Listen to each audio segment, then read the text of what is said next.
Welcome to episode 20 of Northern Lights, the online chat show which focuses on football in the north and northeast of Scotland.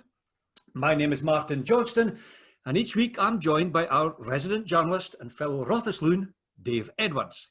Also joining Dave and I each week are three well-known names from North football, both from the past and the present. Just a few guys and gals reminiscing about the good old days and from time to time giving a distanced opinion on the modern game. A bit like Soccer AM meets the Antiques Roadshow. Our first guest has played for almost half the clubs in the Highland League. Michael Morrison's career started with Elgin City in 1996, and he remained with the Borough-Briggs side for their first two seasons when they joined the Scottish League. Mo, as he is known to North fans, then signed for 7 different clubs over a 10-year period, starting at Lossiemouth in 2002, then joining Forest Mechanics, Cove Rangers, Huntly, Inverurie Local Works, Buckie Thistle, and finally Nairn County in 2011. Mo spent 5 seasons with the wee county before moving up the hill to Dufftown, where he went on to manage the junior side. A very warm welcome, Mo Morrison. Thank you, Martin. How you doing? Good to see you, Mo. And you? I'm going to give you your Sunday name. Evening, Michael. Hi, Dave. How are you? I'm okay, buddy. How's yourself? Yeah, good. Yeah. How are you coping? I know you've been very, very busy at work. You've got a very, I would say, a high-powered job at Johnson's Woolen Mill. You've been kept busy. I wouldn't go that far, but we've been busy. We've been busy as sorts. It's coming up to the normal quiet period of the year anyway, which has been impacted a bit more by the current situation that we're all facing. But, yeah. Come November, it's always hectic at Johnson's though, with a big sale coming on. Hopefully, maybe we get to think that might happen. I always have a wee trek along. Aye, there's actually not been any word if that's going to go ahead or not this year. So we'll just have to watch this space. Yeah. But normally there's hundreds of people in that tent at one time, as you probably know from your own visits. So, if it is going ahead, obviously there's going to have to be some restrictions. Yeah. I was talking about you the other day to one of your old school teachers. I was talking to John Grant, and he was asking who was in the show this week, and I said, Mo Morrison, and he says, he'll know my wife is Miss McVeigh. Would that be right? Aye. Barbara. That's right, yeah. How involved in Highland League football was Barbara over 40 years with her husband? Yeah, I remember her being at a few games over the years. Generally, it tended to be during cup finals where John would appear to present trophies and the like. So yeah, I remember being there quite a few times over the years. Good stuff. Happy days, Mo. Yes, very much so. Everybody says you never realise how much you miss it until it's gone, and it is very much the case, Yeah, we're talking to her other former pupils were John Teasdale and Michael Teasdale. She's taught a lot of footballers during her time, has Barbara. Oh, absolutely. There'll be a lot more to add to that as well. I mean, the boys that went to Elgin Academy, Ian MacArthur, Neil McLennan, Russell Mackay, just boys from Elgin. So I'm sure she's got a long list of Highland League footballers and beyond in her school books. Yeah, a good 5-a-side team out of that lot anyway, wouldn't you? Jesus, so the players that went to Elgin Academy, you frighten me. Really good. Just I've mentioned 3 or 4 there. Would walk into any team in their day in the Highland League and beyond. You're dead right. Nice to see you looking so well, Mo, and welcome to the show. Thank you, Dave.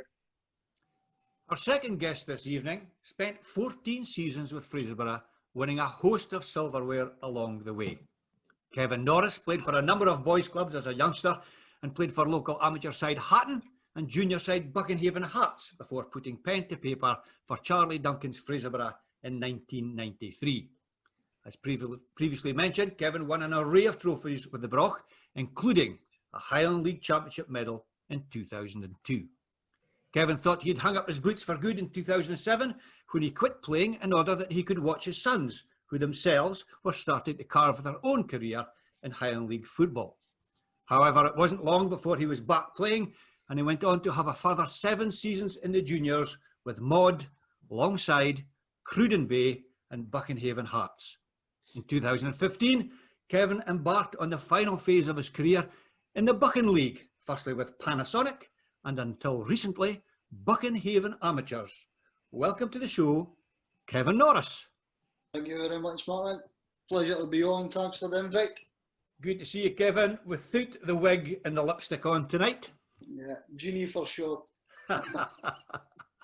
Evening, Kevin. How you doing? Fine, thank you, Dave. Yourself? Not bad. You and Mo look as if you could still play, actually. Yeah, I'm still playing, Dave. That's the sad thing about it. Now, you're one of the guys who crossed the Great Divide, because I know, if I'm not mistaken, you're a Peterhead boy.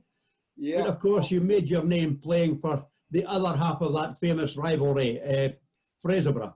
Yes, that's correct. So I was hated from both ends of the town. So for being a traitor, and obviously, yeah. Yeah, but don't get me wrong, I was a Peterhead player once upon a time. I was an S-form, another manager came in, the one that signed me got sacked. 6 months later, someone else took over and wasn't interested in the youth at the time, so we all made other directions at that time, let's say. That's right.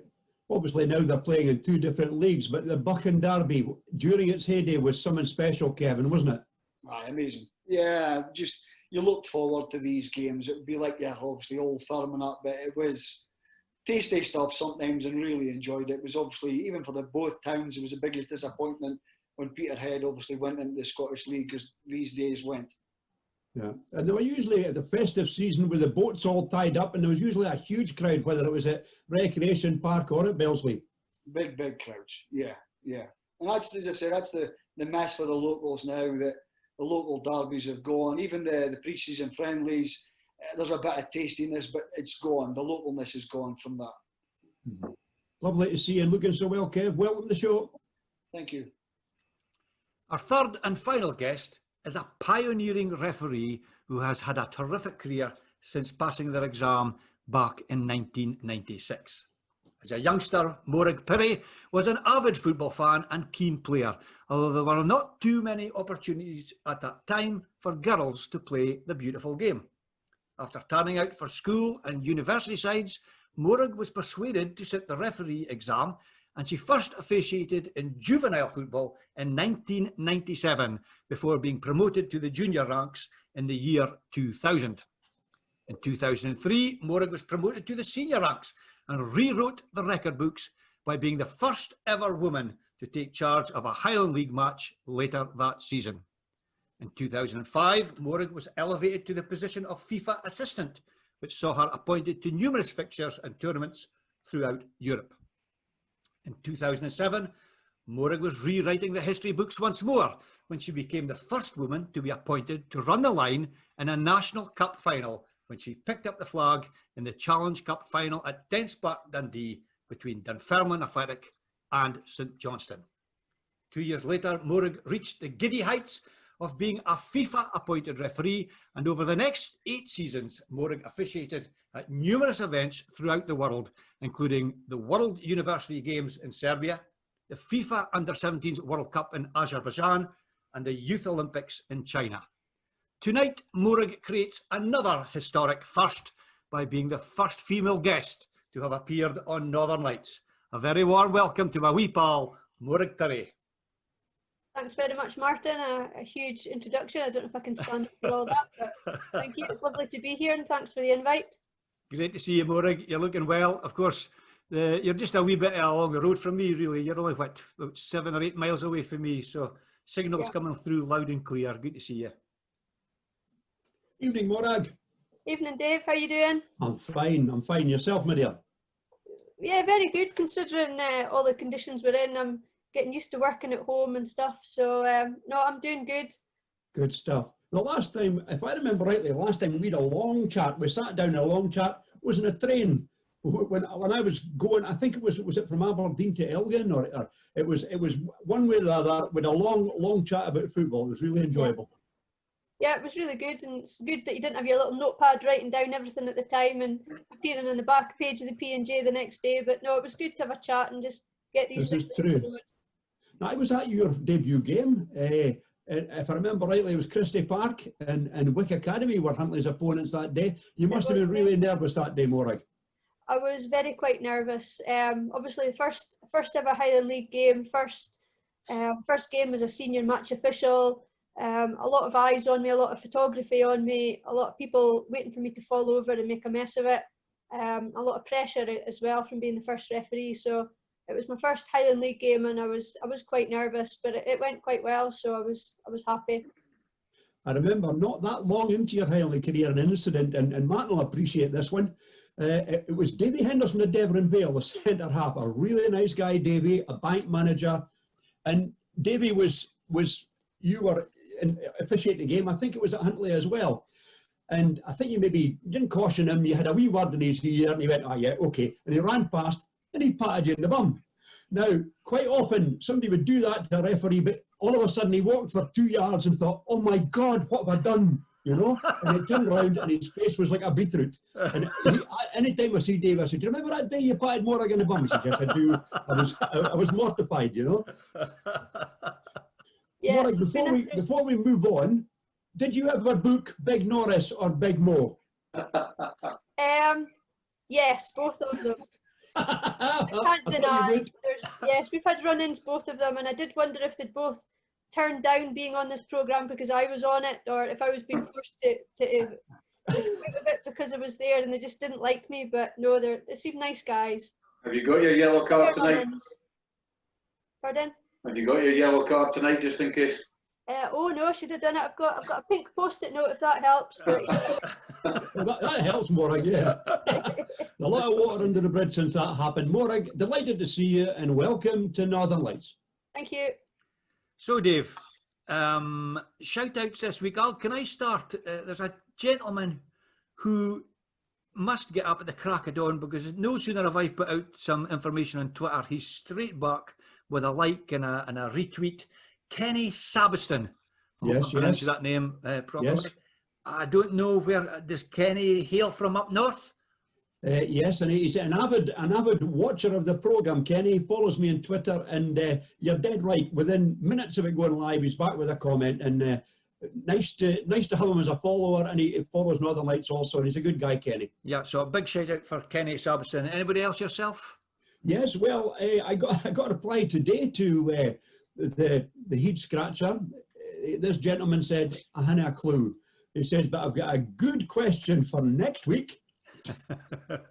Just how much did Eddie Copeland hate to drink last week? I saw that. That was Martin Stewart, one of his ex-teammates, so he knows him well, and only Martin would get away with that. A couple of other shout-outs. So I was talking earlier this evening to a chap that's been watching us, watching most of the shows. His son plays for the Broch. His son's name's Gary Harris, and his name's Stuart Harris. And Stuart never misses a Broch game, and I was speaking to him earlier on. He popped in by, and he says, "Who was in your show last night?" I said, "Well, no, it's my show, our show, and tonight we're going to wait to do it." So he didn't hold me back. So a big shout out to Stuart, and also somebody who watches every show, ex-Aberdeen vice chairman, and of course ex-Devon Mail manager, George Ewell. George watches every show, and big shout out to George tonight in Aberdeen. So, Dave, do you have last week's heat scratcher for us? Can you give us a reminder to what the question was? Well, the question was, and it was to do with our hometown team. We've got a couple of questions in a row about Rothes Football Club. Rothes won the league for the one and only time in their Highland League history in 1958-59. And they finished third this year. That's our best finish since 58-59. But during that season, Rothes changed their strip. They changed from the traditional black and white strip, and they were gifted a strip by another senior football club. I asked what was the name of that senior football club and what was the colour of the top. I think a lot of folk guessed the right answer as to who the team were. Yeah. Some went a wee bit ski with Finlay Noble. Yes. Broch chairman was very close, but didn't have any cigars to smoke because he got the right team, but he made that mistake of picking the wrong colour, Dave. Would I be right?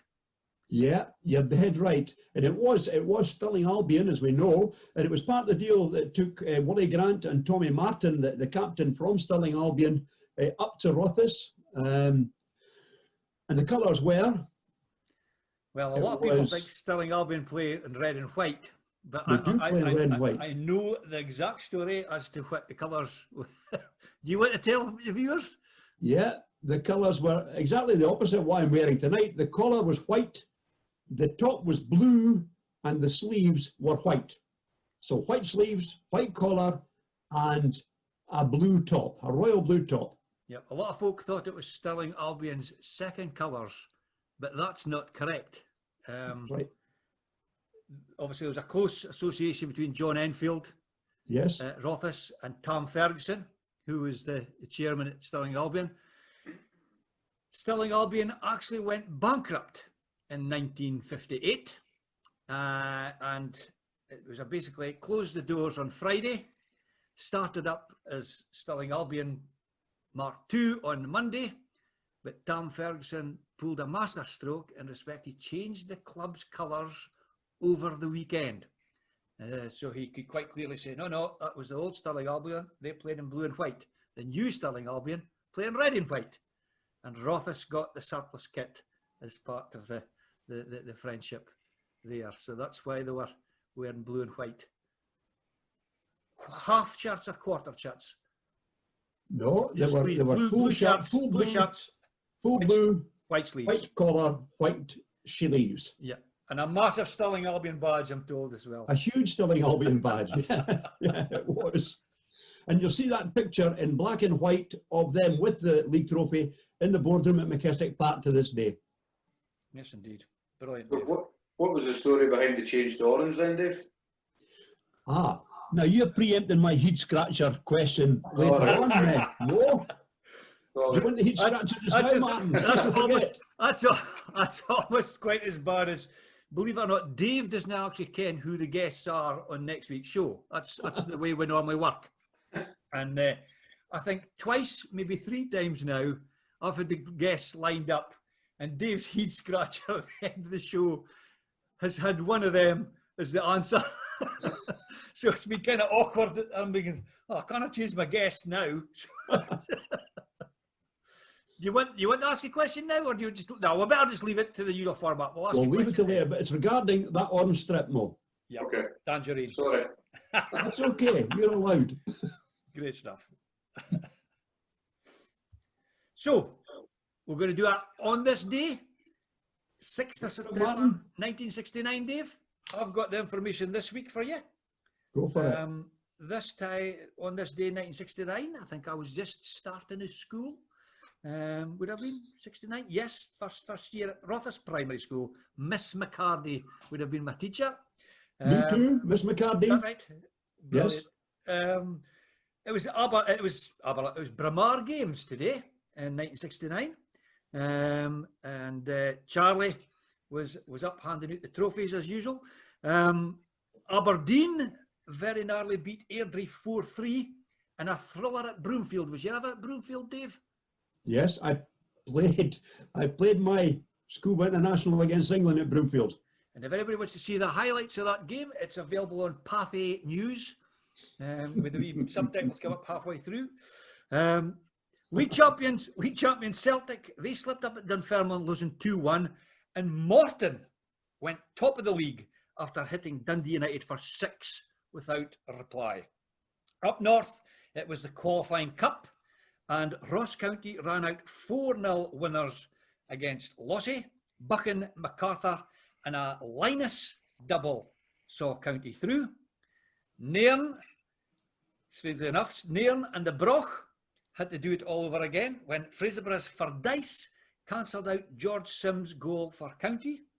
But the shock of the day was at Harmsworth Park, where non-league side Wick Academy, who played with only 9 players for a long spell during the game, drew with Bucky Thistle. Boyd had put the hoops up 1-0 at half-time, but the aptly named Farmer was the local hero, getting the equaliser and earning Wick Academy a replay. In the Highland League, all the home teams on league duty won on the day.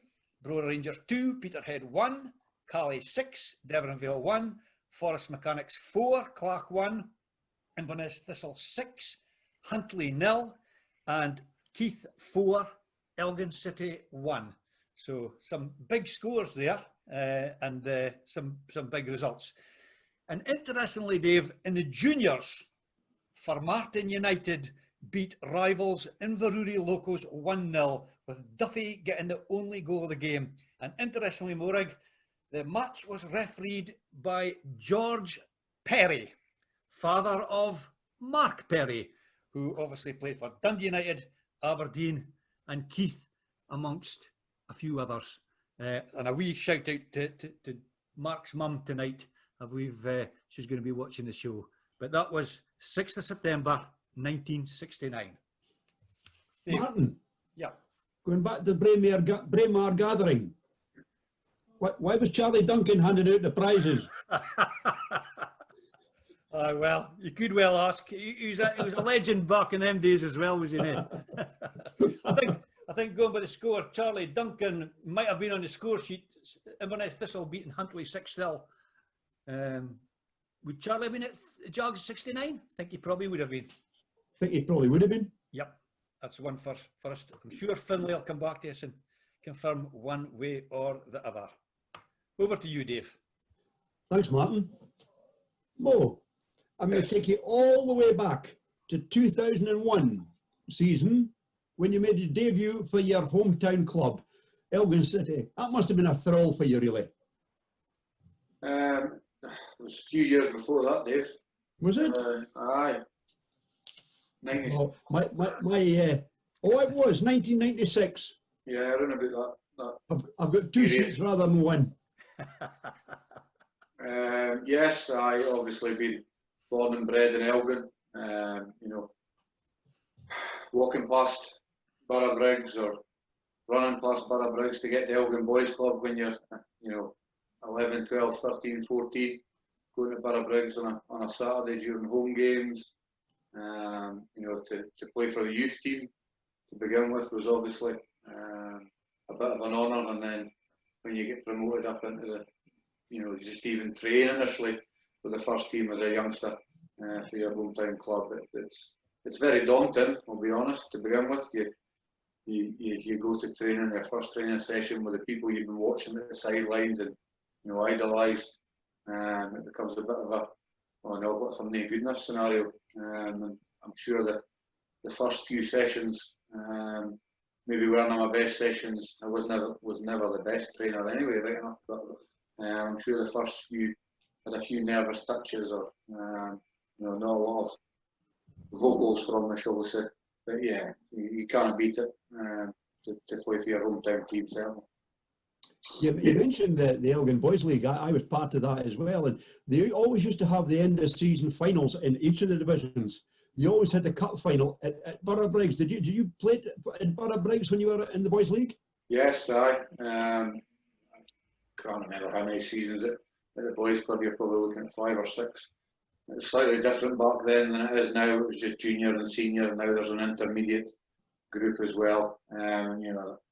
The amount of kids that have came through the Elgin Boys Club's phenomenal. Every summer. Obviously, it's took a hit this year, but it's certainly been a long established dynasty. The Elgin Boys Club have. Yeah. I joined the second year of the Boys League. I couldn't get a bus home the first year to Rothes, but it was Corinthians C I made my debut for, Mo. What was your first team in the Boys League? I think mine was St Columbus, Dave. Green and white. Yeah, much to my dismay was green and white, but obviously, as we all know, would come back to me in years to come. And Saracens, spending 5 or 6 seasons, you played for most of the named clubs, and you met a lot of good people. That even the guys who played round about my era in the Highland League and things, the ones who played before, went on to greater things. Nicky Walker, Michael Teasdale, John Teasdale. The Elgin Boys Club have there's a lot of people that thank Elgin Boys Club, that's for sure. In your second season at Borough Briggs, Mo, your team won the Hang League Cup, 97-98. Yes, we had the fundraising thing for Martin Johnson just going back a season first day, and we've got a WhatsApp group, and Andy McCraw posted a wee video. It was like 10 o'clock at night and said, here's some bedtime viewing for you or something more. It was actually the qualifying cup in '96, the year before, where Cove beat us 4-3. Do you remember where you were that day, Dave? You remember your role in the game? I think, was I possibly commentating on it for Grampian? Aye, that's right. So it's on YouTube. You were commentating. I was trying to think who your co-commentator was, but I couldn't get it. It wasn't a Tremlett, was it? I'm not sure. If it was, I couldn't get a word in edgeways. Was it Frankelfeather? No, Frankelfeather did the main commentary one year, the first year, and I did the sort of expert summariser it was. No, you were main commentator. I didn't have a lot of dealings with Mike, so it could have been him. I maybe didn't recognise his voice, but I definitely recognised Frank. But that was a sore one that day. We were 2-0 up, we were 3-1 up and cruising. And Martin Johnson actually flicked one in at the near post in the last minute. So that was a disappointing one. You know, my first qualifying cup final. I lost another one later on in my career as well. But that's a trophy that's missed by the Highland League, I think, guys. It was a real popular trophy, and getting to semi-finals was obviously a big thing. It was a huge thing for the 4 semi-finalists to get in the Scottish Cup, wasn't it? Massive, aye, huge. It was really disappointing when they decided to do away with it. You know, it wasn't just the prestige. There was a money thing attached to it as well. You know, the club's got good bonuses for getting into semi-finals, and then obviously your appearance in the Scottish Cup would make some money as well. So, it is a real shame that was knocked in the head. Yeah. The following year, Highland League Cup at Huntly, again against Cove. 1-0. Paulie scored a bicycle kick. We were slight underdogs on the day, I think. We played well. Didn't actually get off the bench to make an appearance that day, but the first sort of senior trophy, if you like. I did won a trophy with New Elgin, who had half a season on loan to around 96, I think. And that was good, you know, and that was probably one of the best things that ever happened to me, going to play junior football for half a season or just over half a season. You know, playing against men, you know, made a massive difference. I think 2 or 3 people on previous shows have indicated that, you know, the youth of the day are maybe not as robust as they used to be, and they're always playing against people that are same age. I can't remember. It might have been John Teasdale last week, was it? Who spoke about it. And it's right. It's one of the best things I ever done. To go play against, you know, men who would have a wee word in your ear. As my days as a striker, I think Mikey Lane, who played for Isle of Vale at the time, you know, would have a wee word in your ear about making sure you weren't going to make it off the pitch after 90 minutes and things like that. So that was definitely a major beneficiary during my career, was to go and have that sort of 6 months or so. Frank McGettick was the manager. He's now helping Spider at Bucky. You know, the local team, really set me on good stead for the rest of my career. But, sorry, going off script a wee bit, but back to that day, the Highland League Cup. Yeah, it was fantastic. Really enjoyed it. You know, I remember, you know, the whole 90 minutes almost, and the after party, shall we say, is maybe not quite so on the forefront of my memory.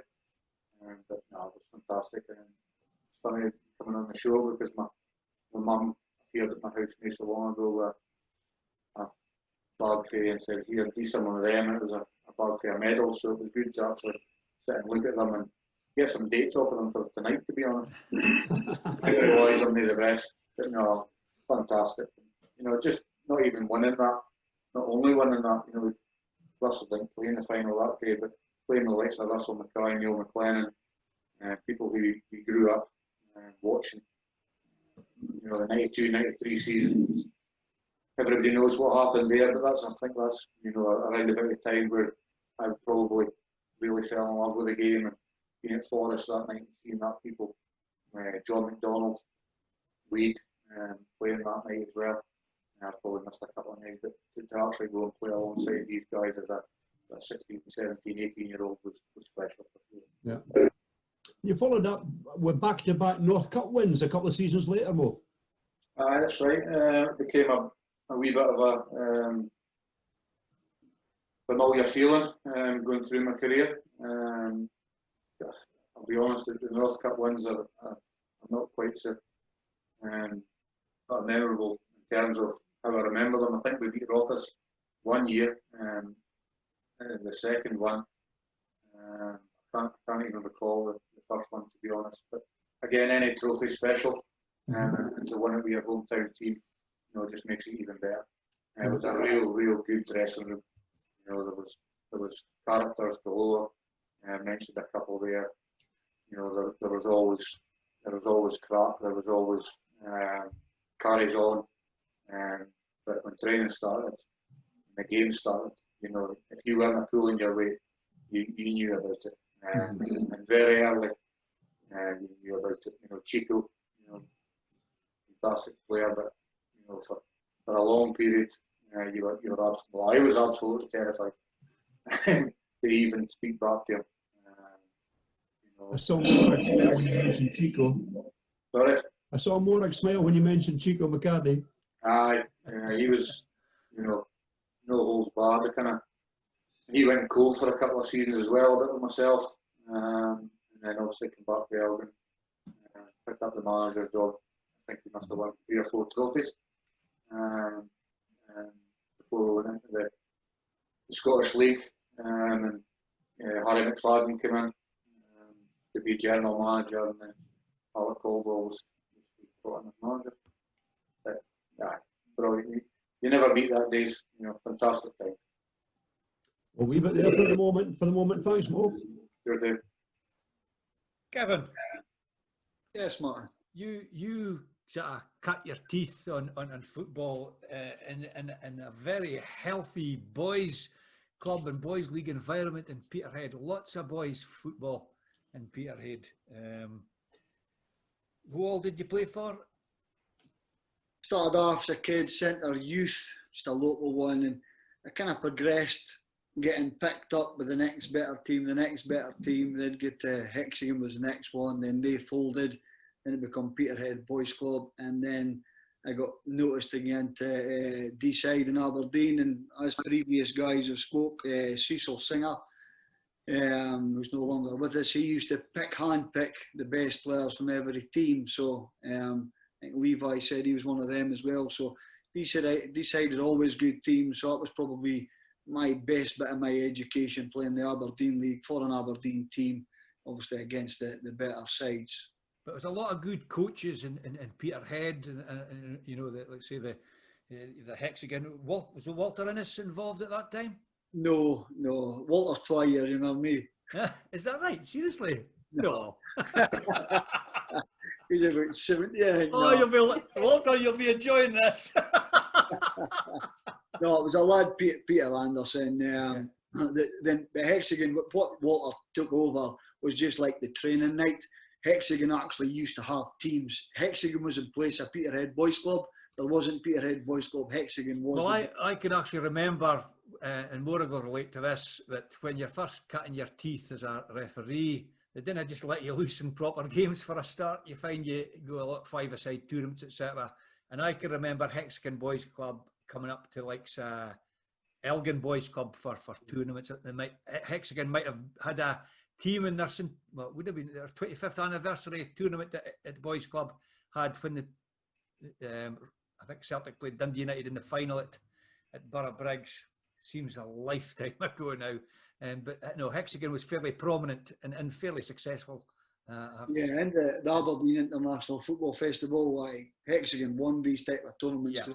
very good teams. So I'm interested to know, how did Cecil Singer manage to pick up a Pirie loan to play for Deeside Boys Club? Brochels as well, Ken played with Michael Stephen, Derek Milne, so I got to know these guys previous to even playing for Fraserburgh. So we had a team at Licorice all sorts, let's say, from all over the northeast. So to try and I'll say by success.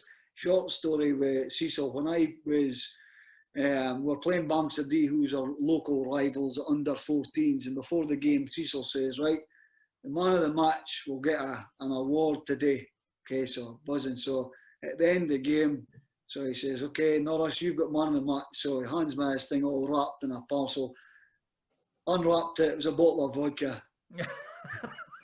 14-year-old. That was a man of the match. There you go. So You drank it though, eh? I do know. Brilliant. And then you went into you toughened yourself up, I suppose. You played in as at that time many youngsters played welfare football or amateur football, and you played for in the Bucking League with St Fergus. Yeah, basically it was a kind of transition, ending boys club football at 16, probably looking to go junior Highland League, but it was like a summer league type thing, and all these teams that we did play for, we actually found out later we were playing under different alias teams, and could have been banned, soon died for football for life, but you just wanted to play every night of the week, and that's what we did, for little to big. I'm thinking St Fergus, where's their pitch? Is it in a Hoch low down off the road? That's correct. Yep. I remember when I actually moved through to this area for a start, and I'd retired from refereeing, and certain Mr. Roy got to learn that I'd moved through this way, and before I knew it, I'd volunteered to referee games in the Bucking League, and my first game was at St Fergus, and I'd no kit, so I had to go and buy it, new shirt, new socks. For first time in about 20 years I'd bought kit, and at that time the referee got changed in the same dressing room as the home team. Okay. And so I'm getting changed, and I'm obviously opening up the pockets, putting on the shorts, opening up the new pockets, putting on the socks, and I could see the guys sitting around the corner giving each other a nudge, going, well, we've got some old guy decided to take up refereeing here.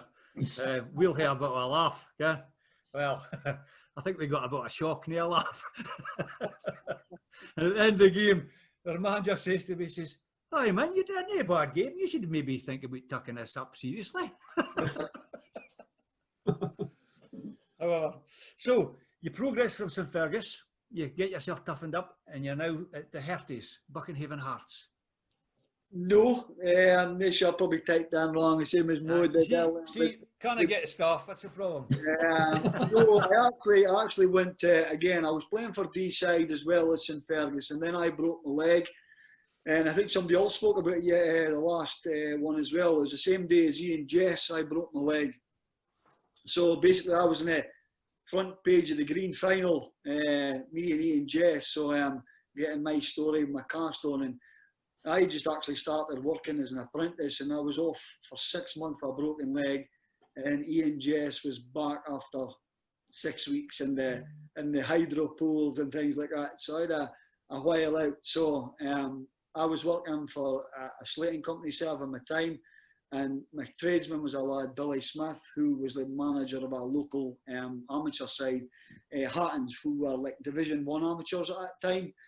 But me being a young kid, I'm not going amateurs. Amateurs are poor, etc. At that time, I'm going junior. I'm going better than that. But I had a 6 month there, and he just told me to come back from your broken leg, play when you can, and get strengthened up. And I got such a relationship with the guys there, with grown men, that I actually didn't want to leave. I really enjoyed it so much, getting a taste of the drink at 16, etc., etc. So it was good times. And then I started playing for like Fraserburgh in the BP Youth Cup, like the Scottish Cup for the kids, and I think that was maybe under 17s, then up to under 18s. So then when I was hot with that 6 months, I then started playing for the Fraserburgh youth side in the Scottish Cup, and then obviously with a really good run.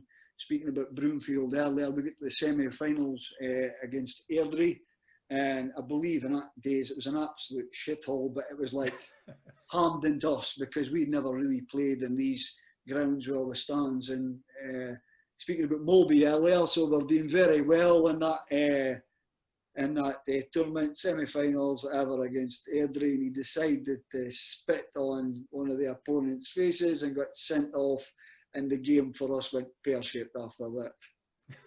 He never learnt his lesson then, eh? No, it was just forming the shape of things. And I'm not going to say allegedly, because Moby, you shouldn't be in the jungle. You should be answering your calls and coming on the show, so you get all you deserve. Can I just say, in my defence, with dates, etc., just to let you ken, this is what we got for Mo. Okay, Kevin, this is all his dates, etc. And this is what we got for Morag. Okay. And what did I get for Kevin? A wee group chat text. Well, dates. Funnily enough, you didn't hear a Wikipedia page either. So I'm so, that's one thing I was actually saying to somebody today. I'm so envious of guys. Again, the guy I spoke about was my tradesman. He would say to me, Kevin, it was 1973. Jimmy was going down the right wing, cut it back to Sammy, top bang. I can't mind if I had for my breakfast. And unless somebody talks to me about a specific situation I was in, and it's not usually football related, it's something else that I remember. But no, I wish that's one thing I do remember most of my goals, because I scored 22 in 15 seasons, so there's not a lot to remember. But Kevin, it's a very relevant point, and we go back to this weekend. We've got an association with Alzheimer's Scotland and Football Memories Scotland, and you've hit the nail right in the head in respect that by mentioning a name or an event or a scoreline or whatever, it triggers a memory, and it's been really, the programme's been really beneficial to a lot of people out there, giving them the opportunity to look back. And even myself, and Dave will admit this, I'm sure as well, there's been names mentioned over the last 20 weeks or so, and I'm saying, God, I'd forgotten all about that guy. You know, there's a rich history of people in football, not just players, but I'm talking people who wash the kit and cut the grass and help in the turnstiles, etc. And they all form part of the fabric of what North football is. Not just Highland League, but juniors, amateurs, etc. And it's been a fantastic experience for us to give people the opportunity to trigger a memory and provoke conversation, etc. So, you know, you're right. You've hit the nail completely on the head. Even this is great, and this is moving forward. There's kind of people looking back on this, kind of kids, and that was sick and sick. It did that, Ken, and I just think it's great for memories. Life is about memories, guys, as we know. Well, one of the great things about this particular programme is, and we didn't have a crystal ball, obviously, but hopefully it'll be on the internet for many years to come for people to watch and look back. So it's almost, yeah, we're leaving something behind. You never know, there might be the day when we're all looking at this show, trying to trigger our own memories. I have to research mine, Martin. Kevin, wasn't in memories. And then a certain Charles Duncan comes your way and persuades you to join the Broch. Can you remember that? It's a short story again. I was with Hutton at the time, didn't want to leave, so when I got asked to sign for Fraserburgh, obviously you wanted to play Highland League, kind of dreams at early stages, and kind of obviously apart from playing professional. So when he asked me for Hutton, there wasn't obviously professional kind of that days with terms of amateur league. So basically I said yes, and he invited the two coaches through. So Hutton, the amateur club, got 3 match balls and a lot of vodkas and colas that day that I signed for Fraserburgh a match day. So that was the changeover for amateur to junior and to Highland League. And I actually said to Charlie, if I don't get a game, Ken, is it okay if I go on loan to Hutton, because I've enjoyed it? Yeah, no problem. Not realising that I'd signed a professional form, I had no danger of getting back that. Kevin, we'll hear all about your time at the Broch in the next segment, but for now, thank you very much. Back to you, Dave. Thanks very much, Martin. Morag, you've shown great patience. I hope you've enjoyed the crack so far. Yeah, it's been good banter and good listening to some of the stories, and yeah, it's been good fun. I was, go on, just button a second. I had a wee swell to myself when they said they mentioned Chico McCarthy.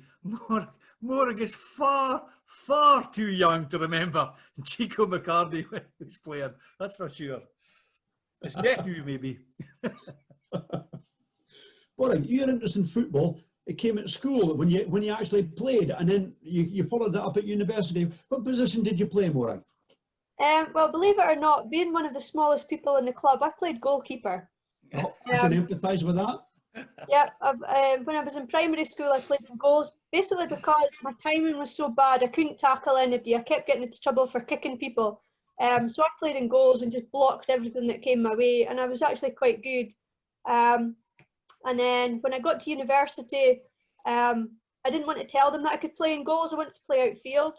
So because I run about an awful lot, I got to play in the middle of midfield just because I ran about a lot, which was really good.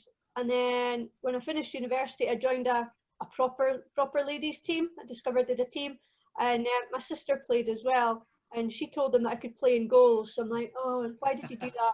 I played a mixture of playing in goals and I played in defence as well. So it was really good. It's a strange thing. I mean, I was injured at one time, and somebody said, well, why when you're out with your knee, why don't you try taking the referee's exam? You can maybe use it later on. I did, and I passed it, and I won something called the Craig Mell Cup, because apparently I had really good marks that year, and I had that for a year. But how did the change from playing to refereeing come about for you, Morag?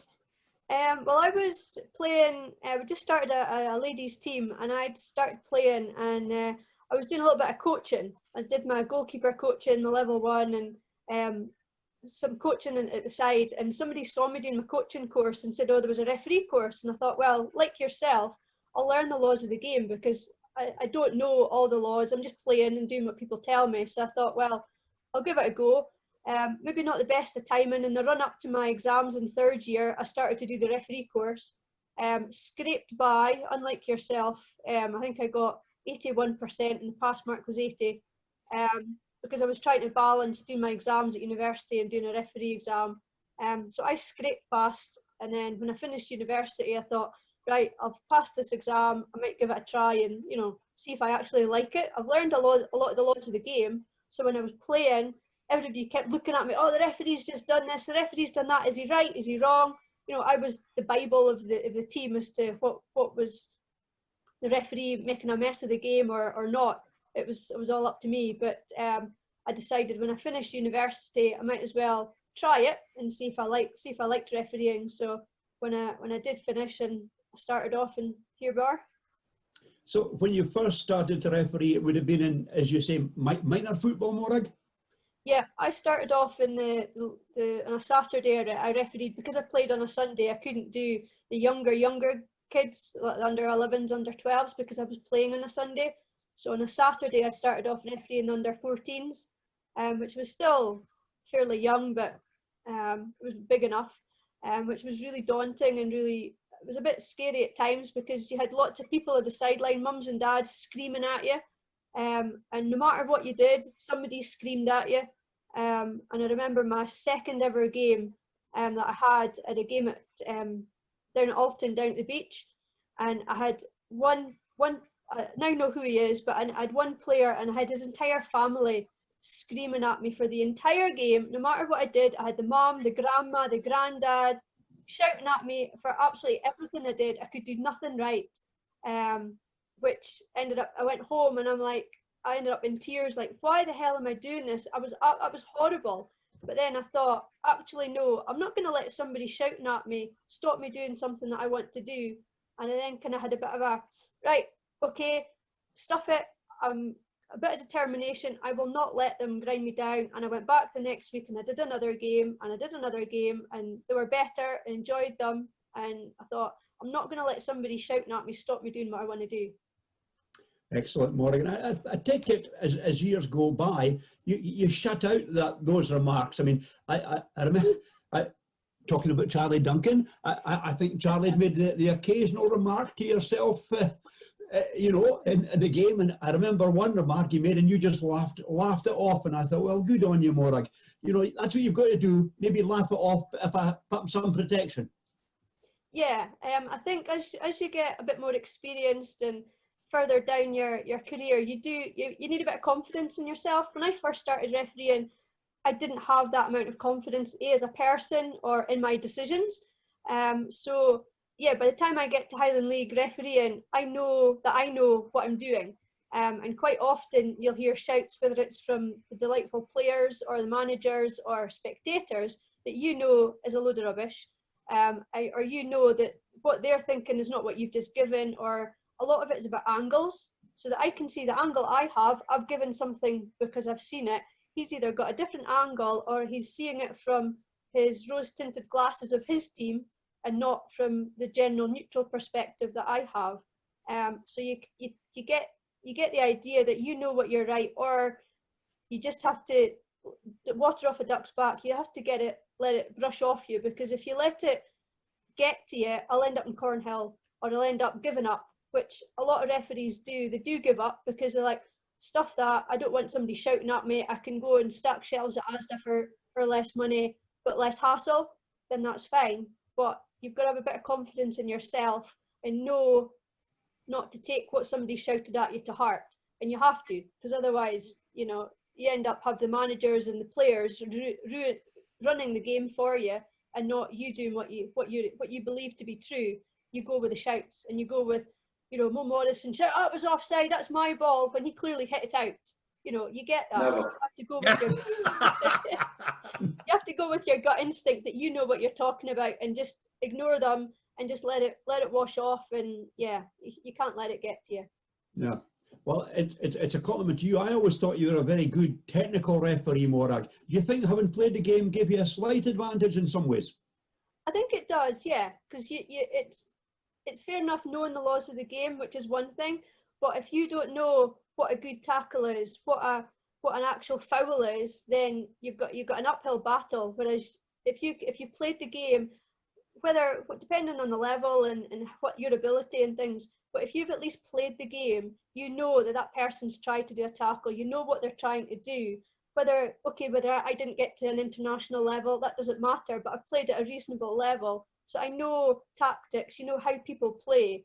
And I think that does help you for managing the game and how to anticipate what's going on. Because a lot of it is about anticipating where you think play will go, so you can get a wee step ahead of the players to get into a better position to give the next call in anticipation of where the ball's going to go. There's no point in you sitting back in the edge of the penalty area and they've just wellied the ball up the other end of the pitch. If you know that they're going to hoof it up the pitch, you need to start running before they've hoofed it to give you half a chance of getting there.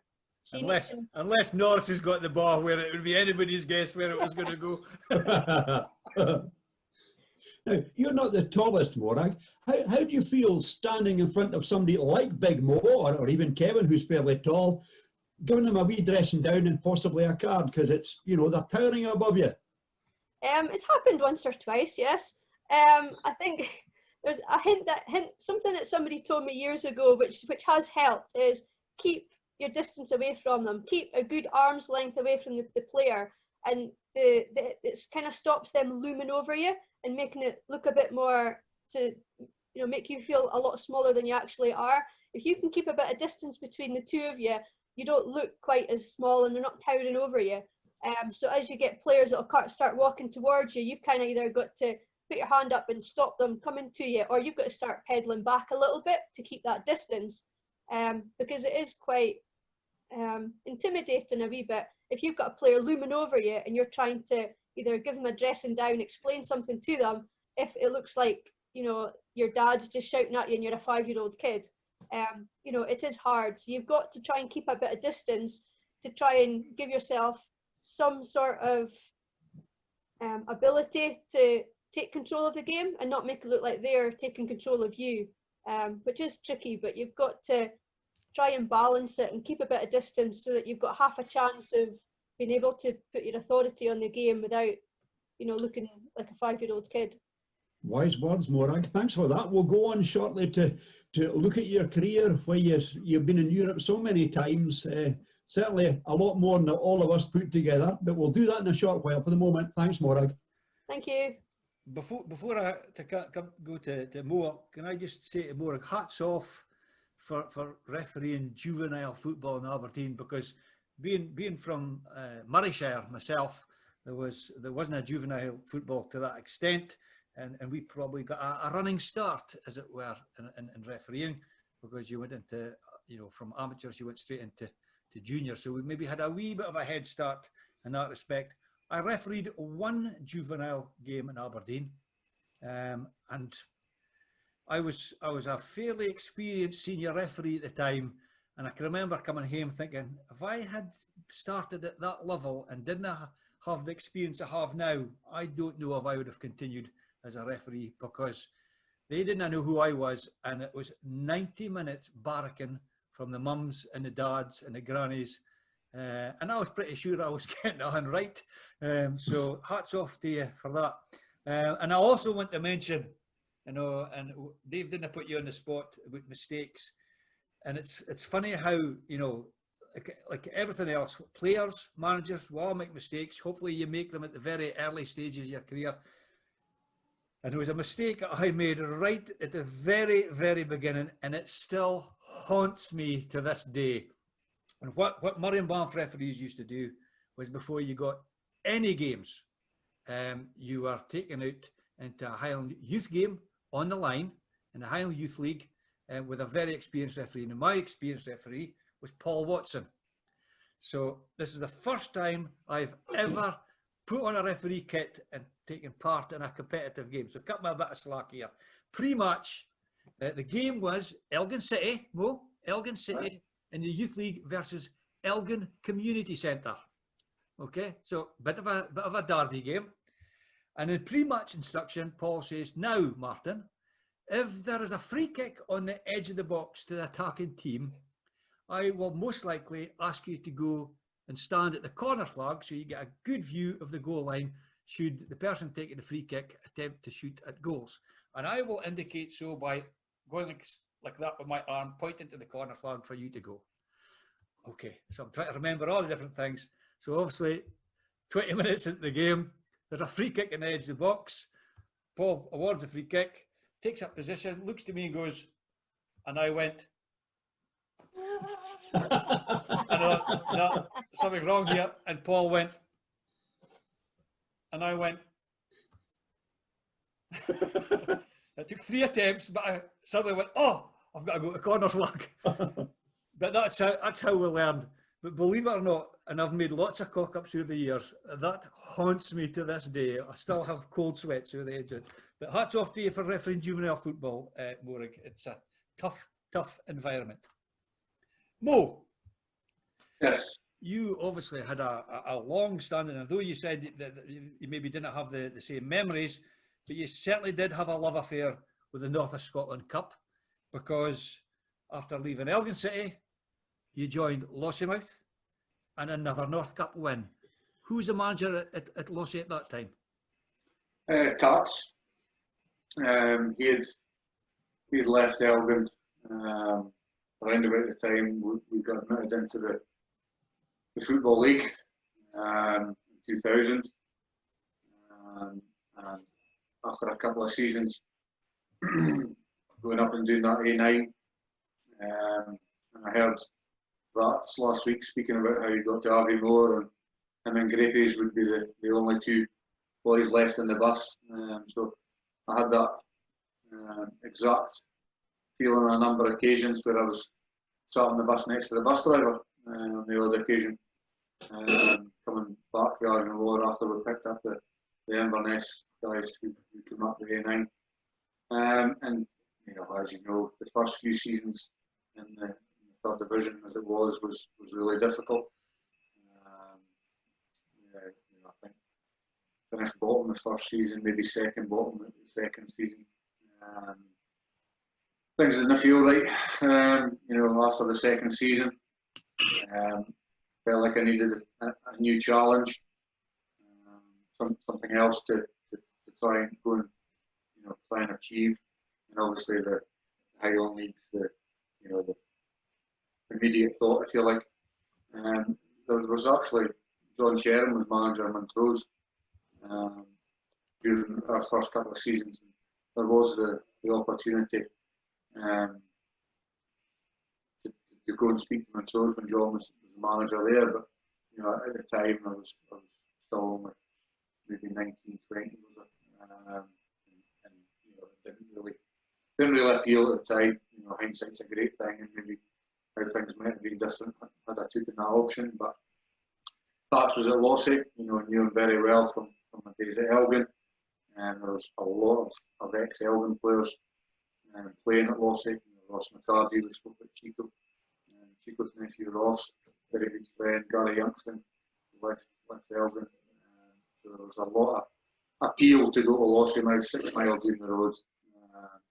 So yeah, spent a couple of good seasons there, and as you say, North Cup in 2003, was it? We beat, I think it was Rothes again. It's Forest, if memory serves me correctly. And again, I think that was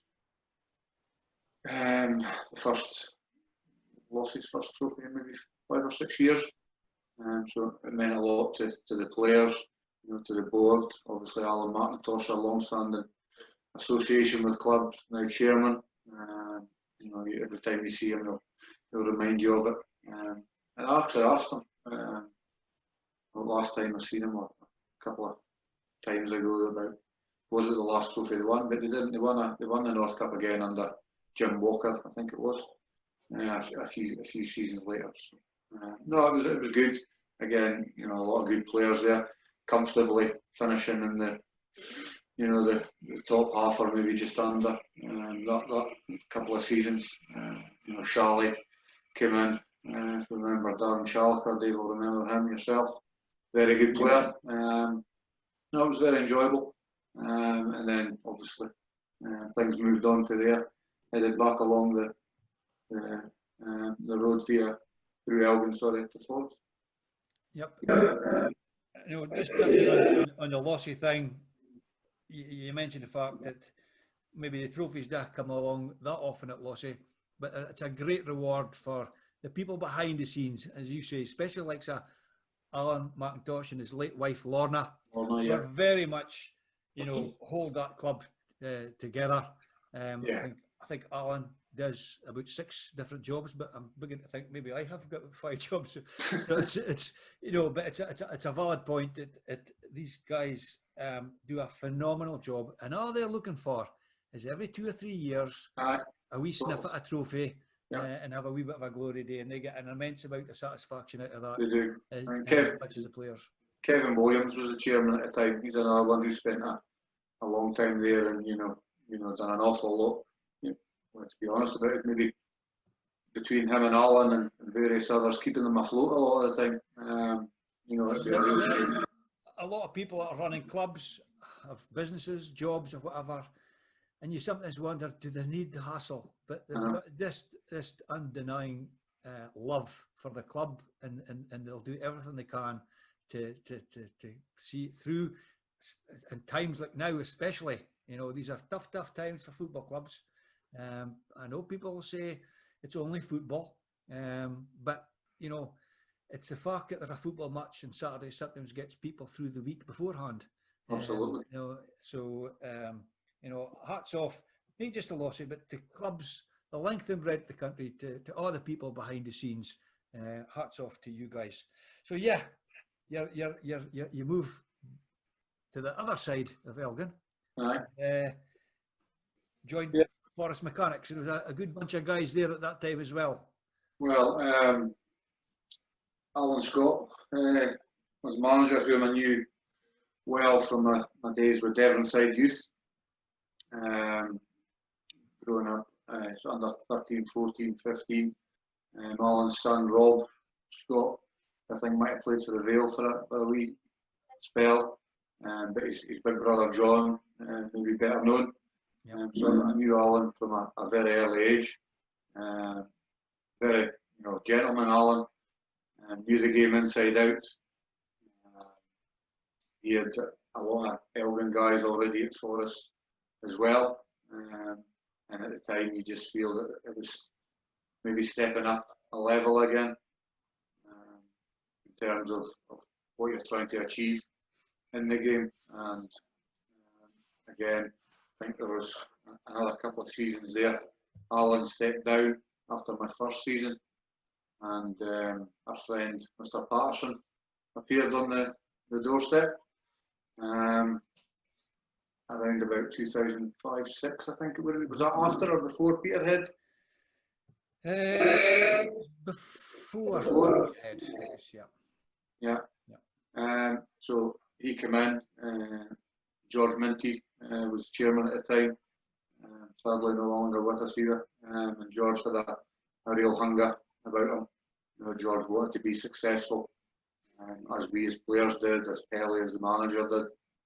And he, you know, there was a bit of finance there to try and achieve that. Well, I've got to ask you. I've got to ask you. You've known for a best part of 2 weeks that you're coming on the show, so you'll have had plenty of time to think about it.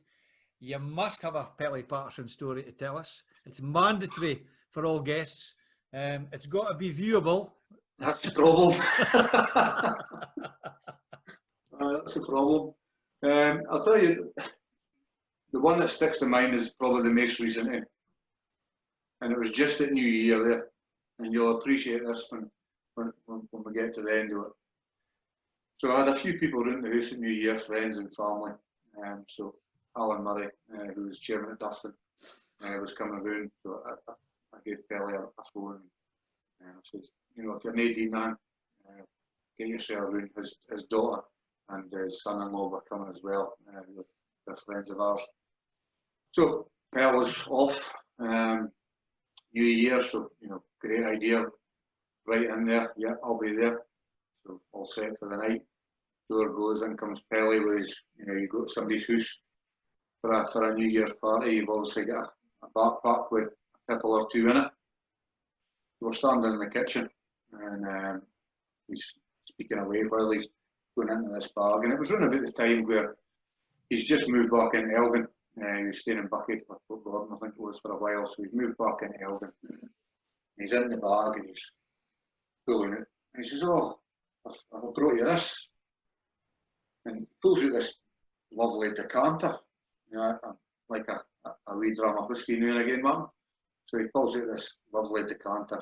Alan's standing beside me at the time. And he says, "Oh, one of you two can have this." And me and Alan's looking at each other going, "He just bought us a present, or somebody a present here. What's going on? That's not like him." He pulls it out. He's holding it. "That's very nice, Bill. Thanks very much." I mean, Alan's in a bit of disbelief, you know, it's not like Bill to come out with a present for anybody. And a thoughtful one at that, you know. Alan likes a wee drama and that. And he goes, "I'll never guess where I got this." For me and Alan are looking at each other, and we named a jeweller, I think we named. And then he turns it round, and it's actually sitting over there, full of whiskey. And he says, "I got this in 1993. It was a Kevin Bissett testimonial match when he was the Carley manager. They played against Ross County in a Kevin Bissett testimonial match. I think Kevin had sadly died not long. When was that? 93? No, it was later. No. He did a stroke. He had a stroke, that's what Oh, he had a stroke, sorry. I beg your pardon. And he pulls out this decanter. I think me and Alan thinking he's went and bought a Christmas present or some form of present. Second hand. He found it in the loft when he was moving house. But the look of disbelief in Alan and I's faces at the time must have been a picture, I can tell you. I was at Kevin Bissett's benefit dinner and I saw Pelly leaving that night, and yes, I think we'll just leave it there. We'll leave it at that. Well, yeah. But it maybe wasn't a great story, but it was the only, and it was broadcastable potentially. No lawsuits. We're going to breathe for another week, Dave. There's maybe one more, but I'll leave that actually until we get towards the end. Okay. But I've got to say, you're at Mossett Park, and another North of Scotland Cup medal. Go on, say it's probably Rothes you're playing tonight. might have been. It was up at Dingwall, I think. And we won, was that 2005-06? I think it was Rough as you can. Like I say, my CV that I sent you might have looked the part, but I had to do a lot of research to get the... What you didn't tell us, it was your secretary that sent it in. I was. No, I did do a wee bit of Norris is right, you know, the memory's maybe what it used to be. But I had to do a wee bit of research. 2006, suddenly you're off to Cove Rangers. That was a wee bit of a surprise at the time for those of us looking in from the outside. How did that come about? Same as a lot of things came about. You know, that time the phone rang one day with a number that you didn't recognise. You're in two minds whether to pick it up or not. And you pick it up and it's John. You know, first and foremost introducing himself because, you know, I hadn't really spoke to him. Obviously there was a bit of interest in him in throws when I was at Elgin, but he basically said he knew I was out of contract at Forest and would love to have me. I'd never, like you say, never even thought about going that way. I was training with Elgin at the time. I was doing pre-season with Elgin. It was under Brian Irvine when he was manager, and I wasn't really enjoying it. Something didn't feel right at all, and obviously Brian's tenure was pretty short-lived, but it just didn't feel right. And when John phoned and he said, "Look, I'll let you think about it," I told him I was training with Elgin, and he said, "I'll give you a phone back in a couple of days." And next day he phoned and said, "Have you thought?" I said, "Well, I thought you were giving me a couple of days." And he went on to tell me how much he would like me to be there, how much he's rated me. He spoke about the time when he was at throws and tried to get me there from Elgin. And like I say, things weren't feeling right at Elgin. And to be honest, I can't mind if there was, you know, a great deal of interest. I think Tats was still at Lossy, possibly, and I could have went back there. But I thought about it, you know, I thought about a different challenge altogether. You know, being in the Aberdeen side of the league, you've also got the extra trophies to win with the Aberdeenshire Shield, Aberdeenshire Cup. And of course, no chance of winning a North of Scotland Cup winners' medal. No chance of winning the North of Scotland Cup, no. So yeah, I mean, it was maybe a gamble. It was a gamble at the time. But you know, it was a great experience. Again, met some really good people. A lot of time for John. Obviously done absolutely fantastic in the game after I left, obviously. Yep. Well, Allen Park Cove, a notoriously small pitch. Right. Did you find that a help or a hindrance? Well, let's be honest, if you was to ask Norris or Morag or Dave this question, they're all going to say it would be a help because I wasn't exactly the most mobile or the quickest over the pitch, so absolutely it was a help. There's no doubt about that.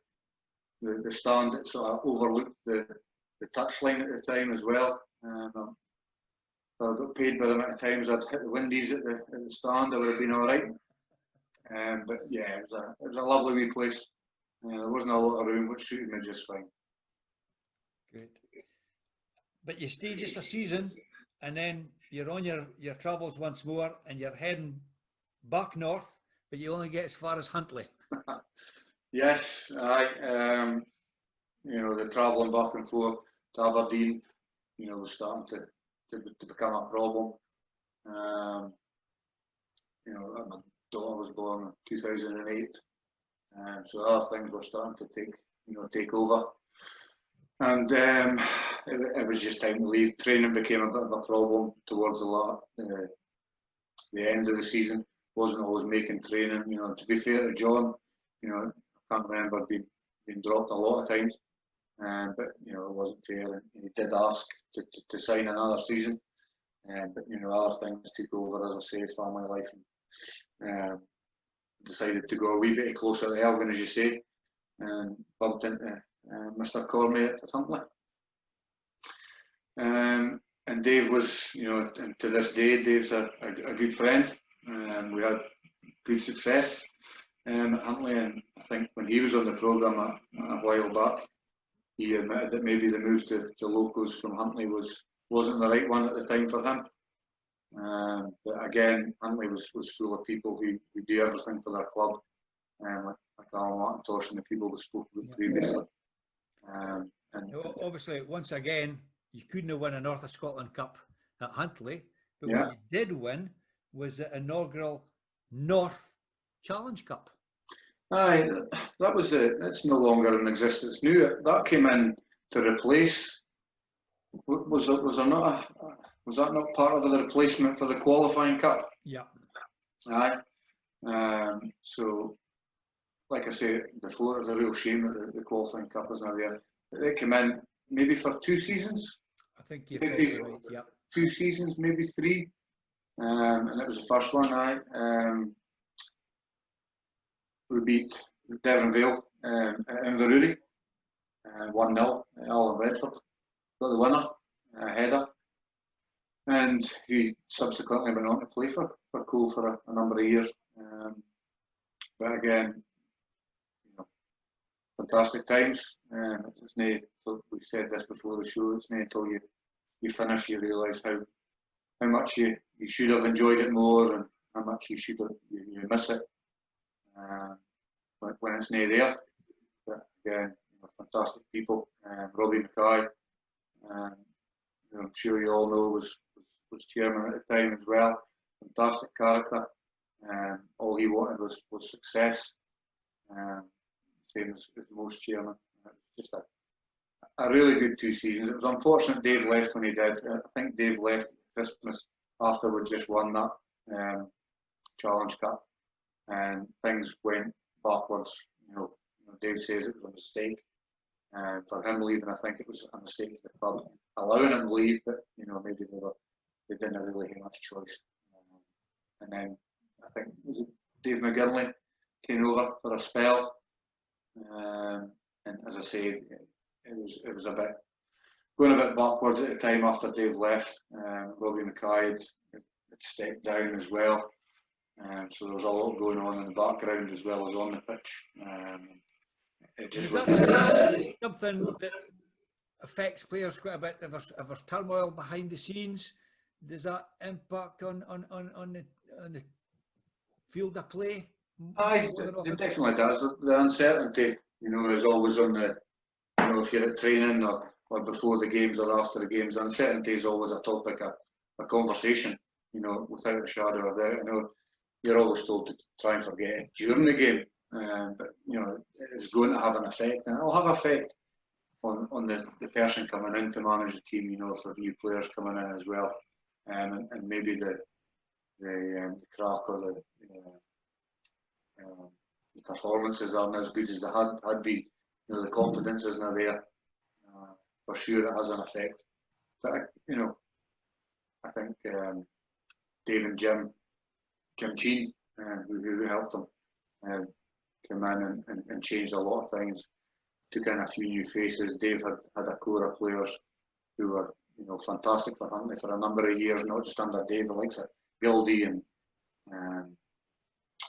Gary McGowan and people like that. Mark Gray, he went on to manage them, and things started to sort of go awry from there, in my opinion. And then, of course, Mr. Conley came knocking on the door once again. Great. We'll hear from you in a wee while, actually, how that conversation went with Mr. Corney. But for wasn't much of a conversation. Thanks very much, Mo. And back to you, Dave. Yeah, but before I have a word with Kevin, I'm going to go back to that night that you were at, Martin, and I was at as well. I had the pleasure of being MC at Kevin Bissett's testimonial, and it was a great fundraiser for a very, very popular referee, Kevin Bissett. But the organisation was, should we say, a little bit doubtful, because what I would the say, sound Dave, system, is I didn't hear a thing the whole night. Correct. The sound system was tested by the guy, and I think it was, if I remember rightly, in the ice rink in Inverness. Yes. And the sound system, the guy said, I said, you test the sound system? He says, yes, working perfectly. With nobody in the hall, but unfortunately there must have been about 400 or 500 folk turned up to Kevin's testimonial, because it was a great money spinner on the night. And only about maybe the first 20 in the first row heard any of the evening at all. Any of the speakers, any of the, no, nothing. I think Willie Young was a speaker, if I remember Dave, rightly. Dave, Nobody heard a word Willie said. I really felt for you that night because, as you know, at the time I did a wee bit in the circuit myself, and I really felt for you that night because the unfortunate thing, through no fault of your own, that after about 15 minutes, when the crowd realised they weren't hearing anything, they just thought, oh, right, we'll just have our own wee private conversation at our table. And once it gets to that stage, there's just no way back. That's right. So there was only one good thing about that night. I actually offered Pirie a lift home, and when it came to going home time, I couldn't find him. And if you read Billy's book, I'm awful pleased I couldn't find him. We'll say no more. Kevin, yes. 14 seasons at Belsley, and a remarkable achievement, Kevin, and many, many happy memories throughout that time.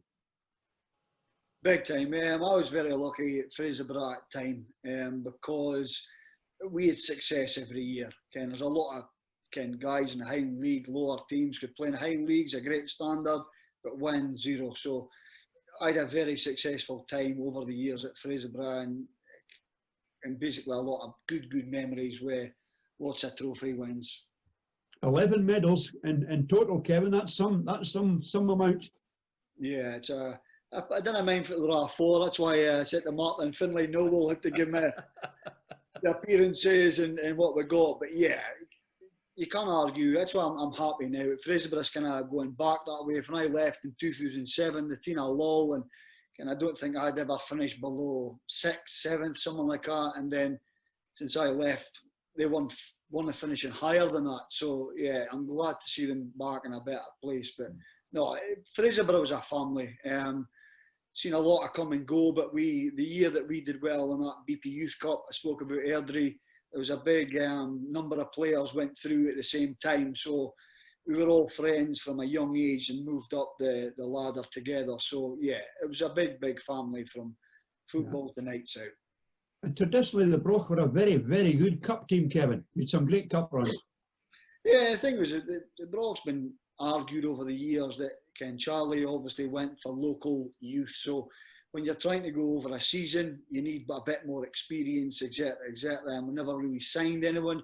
When people come in, it was just youth that was coming in. So obviously to get a short run in a cup was a lot easier to get wins. And as I said, we're very successful in probably like the under-20s league or whatever, and cup runs because it was short bursts instead of over a longer period of time. Yeah. Now tell me, you must have a Charlie Duncan story. We asked Mo for a Pelly story. You must have at least one Charlie story we can broadcast. Charlie Duncan, to be fair, I have heard in a lot of the past of these things. He gets a lot of stick. I've got a lot of respect for Charlie. For one, obviously giving me my opportunity, but I think it's maybe a big word, but revolutionised the Highland League. Everybody, if you went to Fort William, there would have been a 40-year-old guy that played for Rangers when he was 6, right? But when Charlie took in the youth, I think a lot of the Highland League then jumped into that bandwagon as later years went on. And for what I've other guys locally have got to thank and Charlie. Charlie was old school. He was old school, I'll be honest with you. The stories that he used to tell you was off the cuff. If he told you something, it's what he did in Vietnam. That was always my wife can do better, my mother can do better. So you didn't get a lot of sense out of Charlie, to be fair. Even sitting a boss, you think you had a good game, and how do you think I did today, Charlie? No, I'll be honest with you, my wife could do better. So you never got a serious conversation. But I mean, I was never ever a good player at Fraserburgh, according to him. I never had a good game. I couldn't pass. I couldn't header. I couldn't do nothing. And he's never actually complimented me to this day, and I still see him now and again. But through my brother-in-law, who also played for Fraserburgh, Scott Mack, he always says, in Finlay Noble, I was the first one on the team sheet and every week. So he must have thought something of me, and the amount of games he gave me as well. So he just didn't have a good word to say about me. But what he was an absolute fantastic manager. You can go on about tactics, but things like that. But Charlie knew a player, and as I said, he knew how to deal with him. Without swearing, I was a F and C or an F and B every time I got the ball. don't effing run with it. So that's all I got every week. I mean, there was a day that I was a B, and my mum sitting in the stand going, he's not a B, his dad's sitting next to me. So that was the kind of, so yeah, but he got the most out of me with giving me verbals all the time, and it made me react, and probably made me the player into the way I am, even the way I coach and that, and I'm having to reel that in now because the young team need an arm around their shoulder now. They don't like getting bitched at or told that, but if I was told to watch my touch, it was I went and worked on my touch. You tell a kid now, work on your touch, they'll say, fuck off, work on your own touch. Ken, and that's the respect you get now. So things are changing in the modern game, but Charlie was just one of the boys, absolutely one of the boys. He would sit and have a drink. Ken, we went away on trips, we were told to be home at certain times, and he thought, we'll stay out, and all the old guys will be in their bed. Charlie was there till the last one came in, sitting with his vodka and cola. So yeah, Ken, a really, really good guy, and I wouldn't have badmouthed him. Yeah. It was a very, very professionally run club at the time, Kevin. It still is, obviously. And you say Charlie was a great manager, but he had a great organiser as his right-hand man. Brucey Buchan made sure everything went like clockwork with the arrangements at the Broch. Absolutely mental, Ken. It used to be a standing joke for us. He would say, right, guys, Ken, get ready. We're going to be at Wick in 5 minutes and 33 seconds. And he'd actually check your watch. And he wasn't far off, you know what I mean? But he had... you see, I look back, I didn't realise how long Brucey had been there, but he'd been a kit man since day dot, you know what I mean? And he loved the club as well. And we spoke about these guys that put everything into the club and get nothing back for it. The joy is winning a trophy or whatever. And these guys, like say Brian, Sam, Brucey Buchan and Charlie, and a lot of these managers nowadays, they'll go to the first team training, they take the first team on match day. These guys were under 12s, 14s, 16s. Charlie and Brucey knew every player in the North East, basically 20 miles radius, who they were, who they played for, and as I said, all the youth games. Again, how their wives put up with them, I've no idea, because every night there'd been a youth game and they had been there. And as I said, that took it into the first team. They already knew him, and that's why the youngsters got a chance. And just with their pure dedication to the club and the service that these guys did was absolutely amazing. Mm-hmm. I would imagine one of the main highlights, Kevin, was winning the league with Fraserburgh. And what's your recollections of that night that the Broch won the league? It was a surreal experience, really. And Mo said as well, you didn't take it in enough to appreciate it. It's you're still young yourself, and you're but again, to win it at Cove and at Mickey Mouse Park, as they say, it was in the under-9s pitch. But as I said, it was brilliant for Mo, because Mo could probably score for a goal kick every time he took him. But it was a difficult place to go to win a league, and as I said, I think it was Vale wasn't far away from behind us on our tails as well. But there's a short story, or maybe Billy Gordon said it his one, but there was a Highland League dream team at the time, a fantasy league, and James Geddes and I think it was a P&J, James Geddes and Billy Gordon was neck and neck at the time. Basically, I think they'd each other on his team, and James Geddes actually scored an own goal in the game, and I think he was in his team as a defender, or Billy had his cell. End up, so because of that own goal, but Babadoo, James Geddes won it because Billy lost the goal, so he got his 150 quid in a case of tenants for winning that. I mean, it was absolutely an amazing experience for Fraser, as I said, because it's going back to your Celtics and Rangers. Basically, everyone was a 20-mile radius, Ken, and that's what the guys locally, and Natty Porter says it's not a thing that can be done, because I've got this argument with the Peterhead thing, that they're interested in locals, and he said it can't be done. I says, well, the Broch did it. We did it in a 20-mile radius. Rangers Celtic did it back in the day, and it can be done. So to do that, we're so proud, and the town was ridiculous. We had an open top bus, and that's things you think of Liverpool and Real Madrid. We had an open top bus in Fraser, and there was absolutely thousands of people. But I think it was like the 1930s they won it before, so it really was an amazing feat to do what we did, and we had a really, really talented bunch of boys. As I said, Charlie, and as I said, everyone was best skillful player or whatever.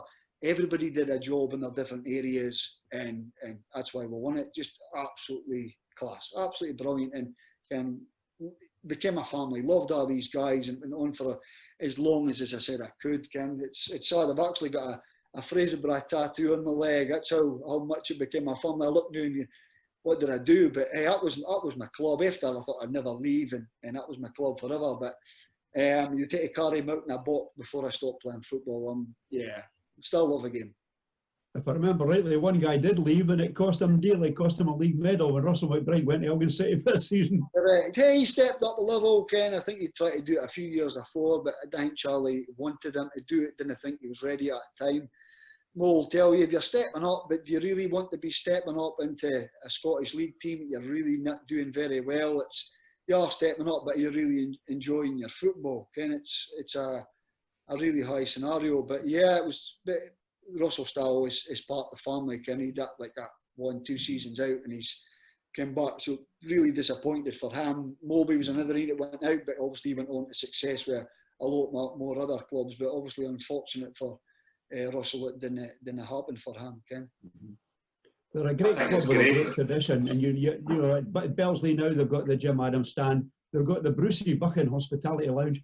I just hope one day they name somebody after the man himself, Charlie Duncan. That would be a great tribute to Charlie. There's a lot of different stories about what happened, but I've seen Charlie back in the Belsley, which I think he belongs there. I know he goes to Peterhead, but I'm not caring what anybody says. Charlie's a broker through and through, and I'd like to see him going to more games and being, because Brucey and Neil Clark, Simi, they're all there still every week. So it's good to see that, and it's nice to see Charlie back, because again, he's still messing about with coaching teams as well to keep his hand in, his foot in type thing.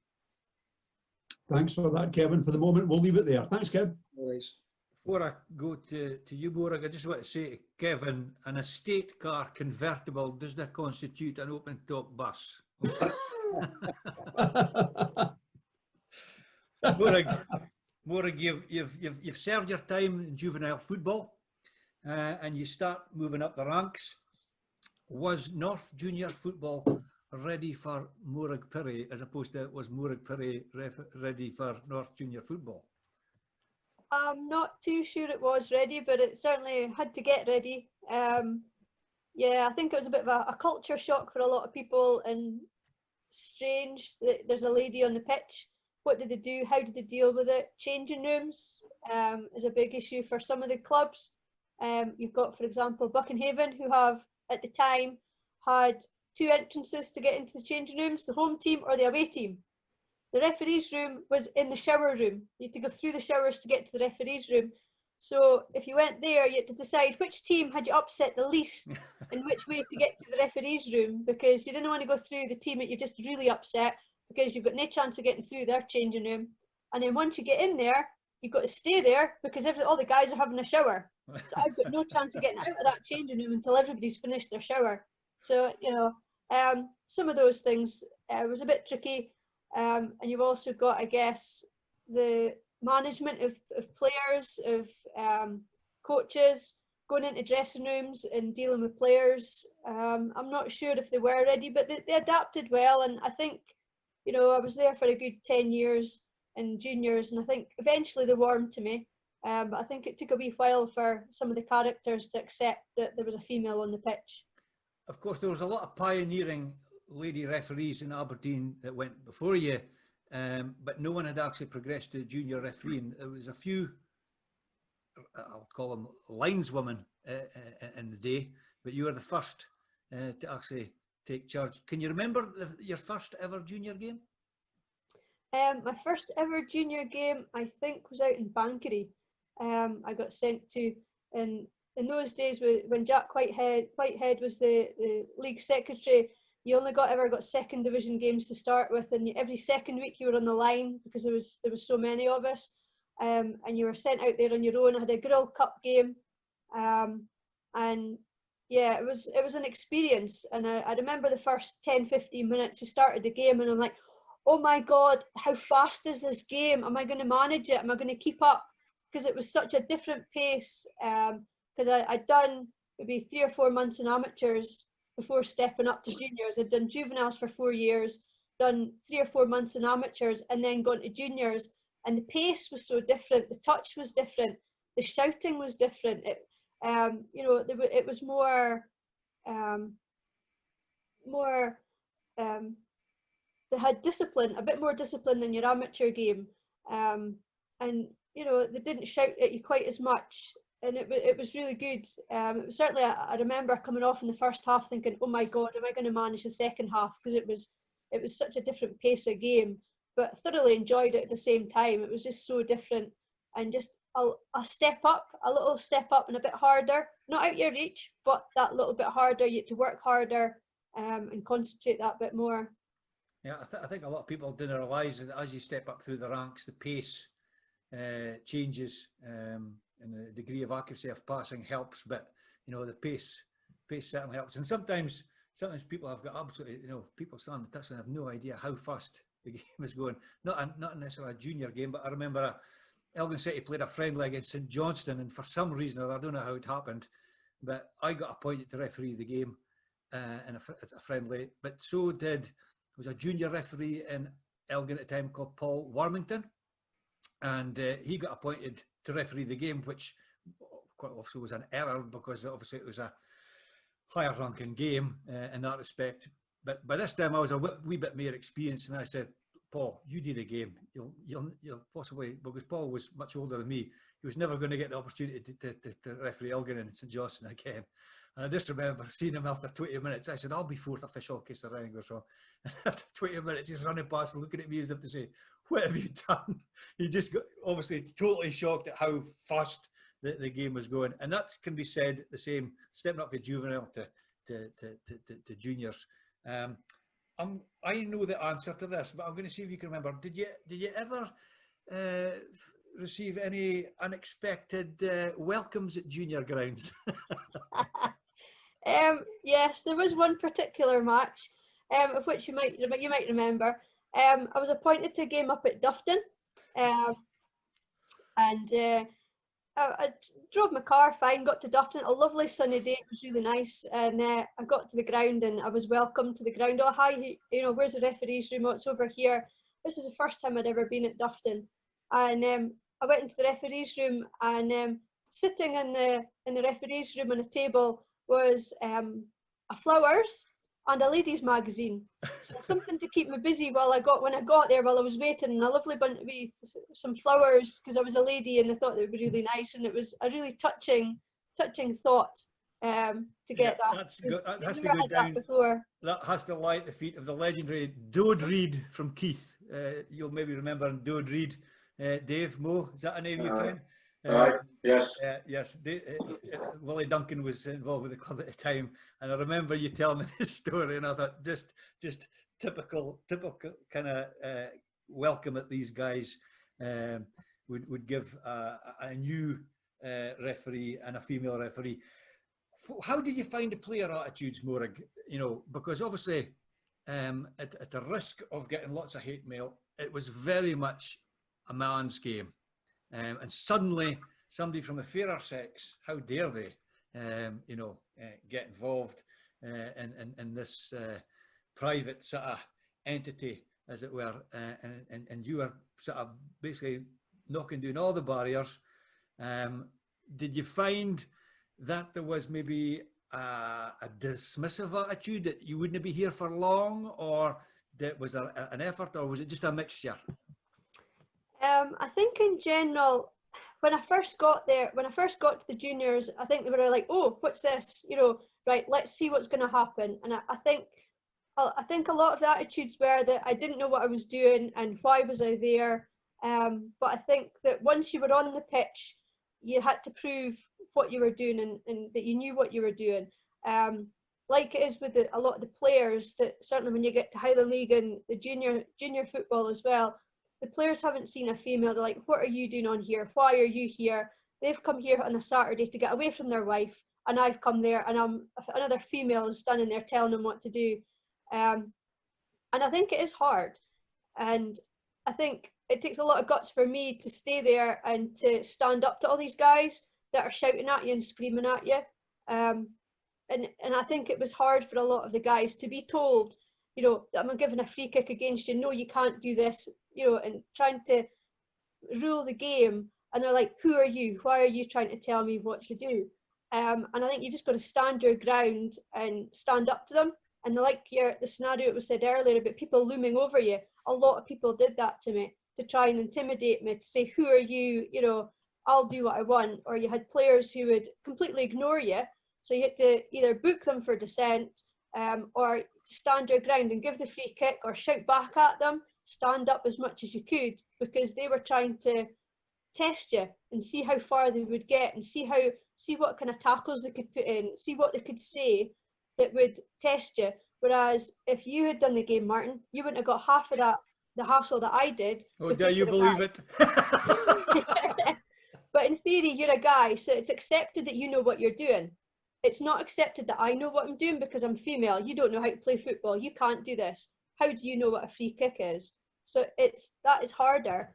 But at the same time, sometimes it was easier because I'm a female, and some of the guys wouldn't shout stuff at me that they would shout at you.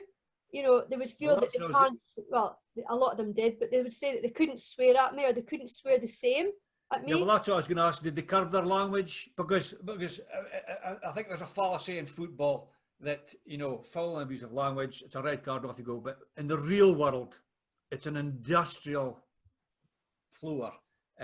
So there is industrial language, and it's a context and the format it's said that is the offence at the end of the day. Whether you agree, people agree with it or no, that's the way it is. But did you find that they did curb their language, and did they make an effort? Did you get lots of apologies during the course of the game?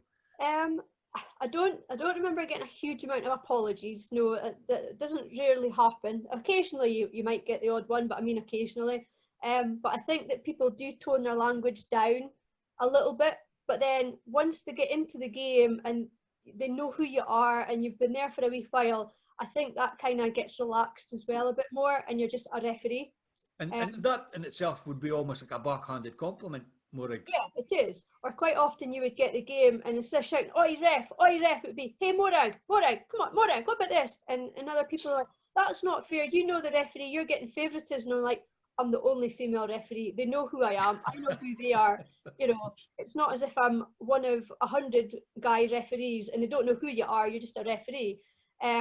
So that is a bit of a compliment as well, and that they can talk to you as your name and not just oi ref, oi ref.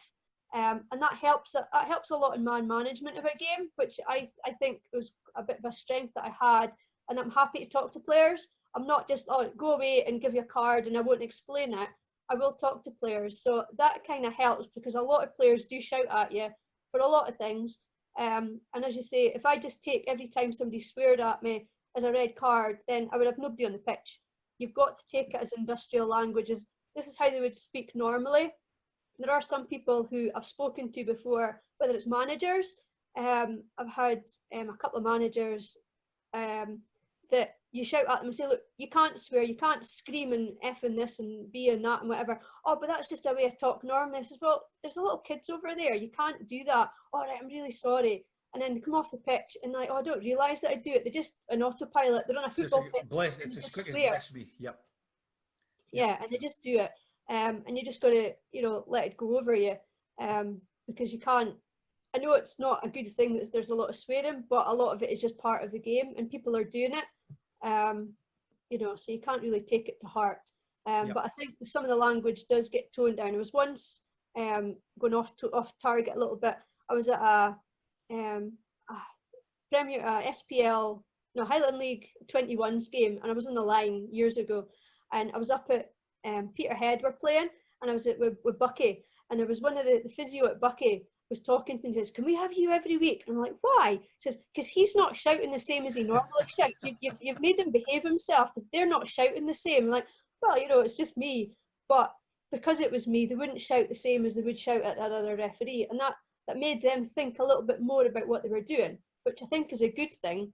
But the following week they would get a guy and they would just scream the same usual rubbish at them. I hear where you're coming from, because I don't know if you recall, we were only once ever appointed to a game at Glentana, you ran the line, and I was the one that was more nervous because obviously I was at the end of my career. I was back in the juniors. You were the more senior official. You were the Highland League referee, but you were on the line to me.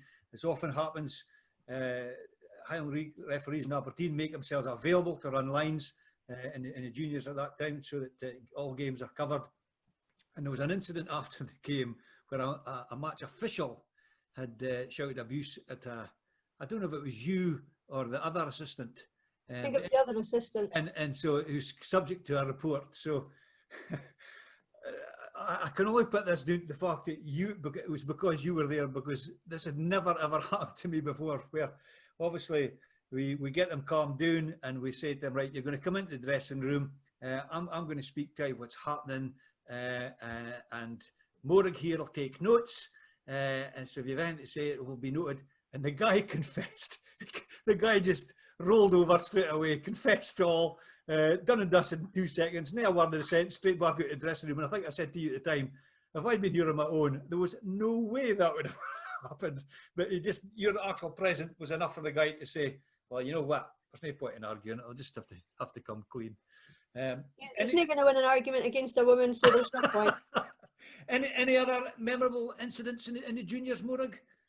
I had a few. There was one when I first started out, and it was near Christmas time. I don't know if this is legitimately allowed. It wouldn't be now, but it was Christmas time, and the referee that we had at the time was, let's just say, an upstanding member of the community now. And he went into the changing rooms. I was at Dice, and he went in to check the players' equipment, dressed as Santa Claus. He bought a Santa suit with him, and he went into the changing rooms to break the ice with the players wearing a Santa suit. And you're like, you wouldn't get away with that nowadays. So it was just a bit random. You know, and there's a few stories of guys that would, you know, tie people's laces together in the changing rooms, so when they're trying to put their shoes on, they can't, and stuff like that. Toes cut off your socks, Morag, do you ever?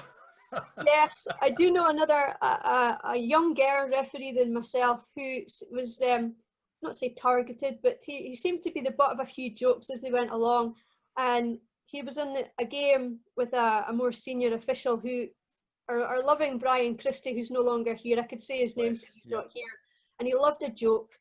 And Brian and one of his friends would put in, shall we say, ladies' magazines into this young referee's kit bag, knowing that his mother would come and take his football stuff out of his bag and to wash it, and to suddenly discover ladies' underwear or a magazine in his kit bag, which is quite funny. But yeah, that reminds me of a story where I was at Brecon City, and I was Keith Harden from Keith was on the other line, and so the plan was I'd come down from Rothas, pick up Keith, and we'd head off down to Brecon together. Really small dressing room, so you know, no hiding places. Everybody can see what everybody's doing, sort of thing. So when I arrived, and Keith had a young family at the time, winter time, so there was a high dry up with heaps of clothes on it. So I arrived, and Keith says, "I'm just going to nip to the toilet, and we're ready to go." So while he was upstairs, I was observing items that was on the high dry. So we arrived at Brecon, Keith pulling out bras and panties and bras. I'll not repeat what he said, but contrary to rumour, guys, match officials have a great sense of humour. You just maybe didn't necessarily see it over the 90 minutes or so. Morag, you've had a fantastic career so far, and it's just beginning, so we'll come back to the next stage in a wee while, but for a moment, thank you very much indeed. Dave. I'm trying to work out who that well-known, respected member of the community was. It can't be Dougie Ross, because it's Aberdeen. I think it might be Councillor Willie Young, but I'm not going to say anything. It could be. No, it can't be. She said well respected. Oh, well, true. This is true. Back to you, Mo. Hi, Dave. I've got a wee Charlie Duncan story to go back. Go for it. I'm not sure what year it was. I was a young loon anyway, and you know Charlie, how he likes a swear word or two. The ball goes out the touchline. Norris must have been playing. The ball goes out to the touchline, and I goes to get it. I was the closest there, and Charlie kind of flicks it away from me. And I didn't ken Charlie much at the time.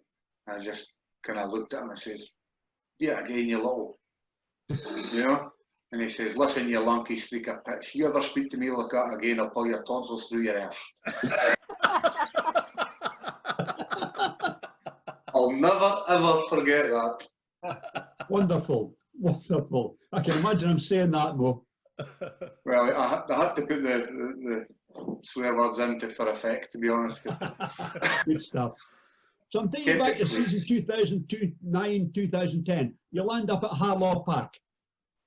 Aye, again, just at the end of that previous season, Mr. Cormie was very keen to bring me along the road with him.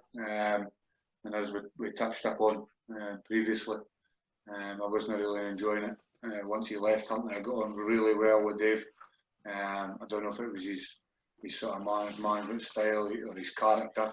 I liken him, you know, pretty much to Charlie Duncan. He calls a spade a spade. He says it like it is. If you've been shite, he'll tell you you've been shite, and he'll tell you why you've been shite. So, you know, I got on really well with him, and it was a no-brainer. And like I say, when I spoke to him, you know, about the move, it was a case of, right, you're coming along the road. He says, "I'll meet you at Harlow Park at 6 o'clock the morning night to get everything sorted," and he hung up. That was it. I was a Locals player the following evening. Yeah, great. Now you had many cup successes, but at Locals you had one disappointment when a cup final, didn't you? Aye, and we touched on the fact that we've not got great memories. Norris was speaking about research, and I actually spoke to Dave because I couldn't mind who beat us in the final, the Aberdeenshire Cup. He thought it was Pirie, but I had a feeling that was the semi-final. So none of the two of us can remember between us who beat us. And to be honest, when you get beaten in a cup final, you tend to want to forget it anyway. But again, you know, it was only one season. At Locals, if I remember correctly, or two, sorry. And again, I enjoyed it. The travelling became an issue again, going so far. So maybe the move in itself, going back towards Aberdeen, wasn't the right one for me either. But I had a good time, and you know, I want to repeat myself. You know, met a lot of good people. It's difficult to look back on your time at clubs when you haven't spent, you know, more than sort of 2 seasons at a club, because you know, there maybe isn't a great deal of memories in terms of being successful. You know, obviously Huntly, we had the trophy win. At Locals, we weren't lucky enough to win trophies, so it's difficult to look back and come up with sort of stories and memories of, although it was good times, you know, success and things like that. But again, the people you meet and the players you play with, I think that's one of the things, or one of the top sort of few things that I'll look back on over the years and think about is, you know, the amount of really good players that I played with, you know, considering the amount of clubs I had. I should have maybe, but you know, some of the players really were top notch, and some of the ones you played against, you know. Norris mentioned players like Mikey Stephen, or Fraser, but he must have been one of the best players in the Highland League for a number of years. I used to absolutely dread playing against Mikey. You know, Moby as well, players like that, Lysander Sutherland. You know, as a centre half, one of the first things your manager, or certainly Chico, told me, you know, was to lay your marker early on your striker as a centre half.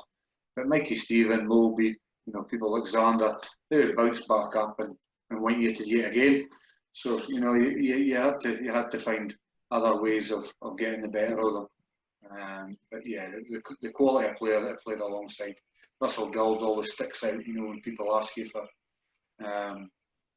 you know, your best 11 that you've played with, you know, the way he played the game, you know, those late runs in the box, he scored goals for fun. For a number of seasons for Huntly, he was very successful. So there's a lot of players that stick out. Dominic Vicker, again, sadly no longer with us when I was at Elgin. Dougie Scott, you know, players that just really good. Had fantastic careers before I played with that, you know, Dominic Vicker and Dougie Scott. So, like I say, it's difficult, you know, to speak about clubs when you're maybe not there as long as Norris was at Fraserburgh and things like that. But Well, did you play with Colin Mitchell? Colin Mitchell, the Clark. Yeah, I think he was. Well, I remember. I think he was both there and Forest. Aye, no, Yeah. yeah, he was at Forest, but it must have been a different time. He wasn't. It wasn't around at the same He time. came down for Ross County. I don't know his knowledge, but that's why I was wondering if you played with him. That was one of the hardest guys I ever played. Absolute brilliant player. I think he was underrated or whatever, but that was one of the hardest players. And I played against many, very good players, but he was. That's why he was really good. Aye, no, I'm not sure he was underrated. I always mind playing against him. He was a very, very good player.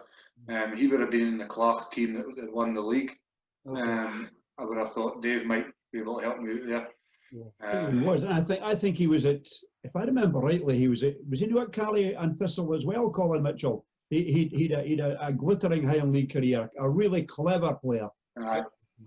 Definitely. He was. I thought he was at Cali. I wasn't sure about counties, Norris says, but I remember him at Clark, obviously, and I remember him at Forest. But no, never the pleasure to play alongside him. Okay, Mo, so you leave Inverurie and you come a little bit closer to home, and you won the biggest medal of the lot with Buckie Thistle. Yeah, travelled a few miles to try and achieve that, didn't I? And got it 15 miles to Elgin. I remember it, I was lying at home on a Sunday afternoon. Again, the phone rings and a number you didn't recognise. Greg Carroll asking about the possibility of wanting to go and sign for Buckie. I think Martin Charlesworth, whom I knew, had a bit of a word in Greg's ear about my availability. At that time, they just won the league, so the only thing was to consider was the colour of the strip. And after I sort of got over that, it was a no-brainer. Went there for, well, it ended up only being a season and a bit, but again, obviously winning the Highland League is a massive achievement for somebody who's playing in it for that long. Started as a 16-year-old playing in it, took the step up, came back down, and as I say, travelled a lot of miles to try and achieve the Holy Grail. Like I say, 15 miles to Elgin, and finally managed to achieve it. But it was an absolutely wonderful day. Obviously, the final game of the season against Vale, we only needed a draw, which we're all football people, can sometimes be a bad thing. Just need to draw the game. But 3,000 people inside Victoria Park. The place was electric. And then we go one down. And of course, it has to be Mr. Chisholm who scores the goal to put us on the back foot. A great header, front post. And the nerves start to kick in then a little bit. I always used to say, was lucky enough to play in a few finals. And, Elgin's first game in the Scottish League, which obviously didn't go very well. But I think that was the one time I can remember actually being a bit nervous. I used to say that I wasn't nervous before games because I always felt I could affect them. When you're watching a game of football, you can't have the same effect. And I felt that a lot when I became a manager. But that one time where I remember feeling really nervous was when we went one down to Vale in the final game of the season. I'm trying to remember who got the equaliser. I know who got the winner right on time, but was it Davy McRae got the equaliser? I'm trying to remember. No, it was Martin. Oh, Martin Charlesworth. Yes, aye. It was 1-0 at half time, and I think about 10-15 minutes into the second half, I think maybe Shewan or Lewis McKinnon just sort of almost cleared their lines. They played a really high line, and Martin's pace took them away from Chisholm and Scotty Fraser, and he rounded Blanchy and just stuck it in the empty net. So obviously things become a little bit calmer in terms of the nerves because we're now top of the league again. But as time goes on and we didn't get that second goal, 5-10 minutes to go, the nerves start to creep back in. The crowd start to get a wee bit nervous, you can sense it.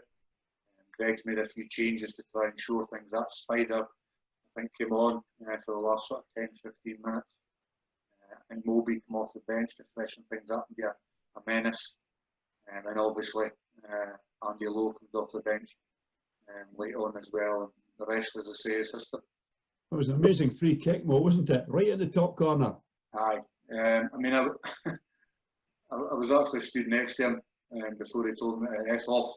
Because I had a free kick in the first half and it wasn't a million miles away. And I thought, I'm just going to let it fly here, maybe will I? But, you know, Andy, quite rightly, ushered me to the side as sensibly as he could. And aye. Blanchy took a step to the right as he kicked the ball, and it looked for all the money in the world. It was heading in the top right hand corner, and then the bend came just as it left. So it all went over the wall and it sailed past Blanchy, and then the rest is absolute chaos. Absolute chaos. I can't mind. I obviously remember lifting the trophy, which was obviously very special as well. But I really didn't think I touched the trophy again that night. And I've not got a photo of myself with the trophy or anything like that. And you didn't think about things like that at the time, do you? You know, you always think there'll be another opportunity or something.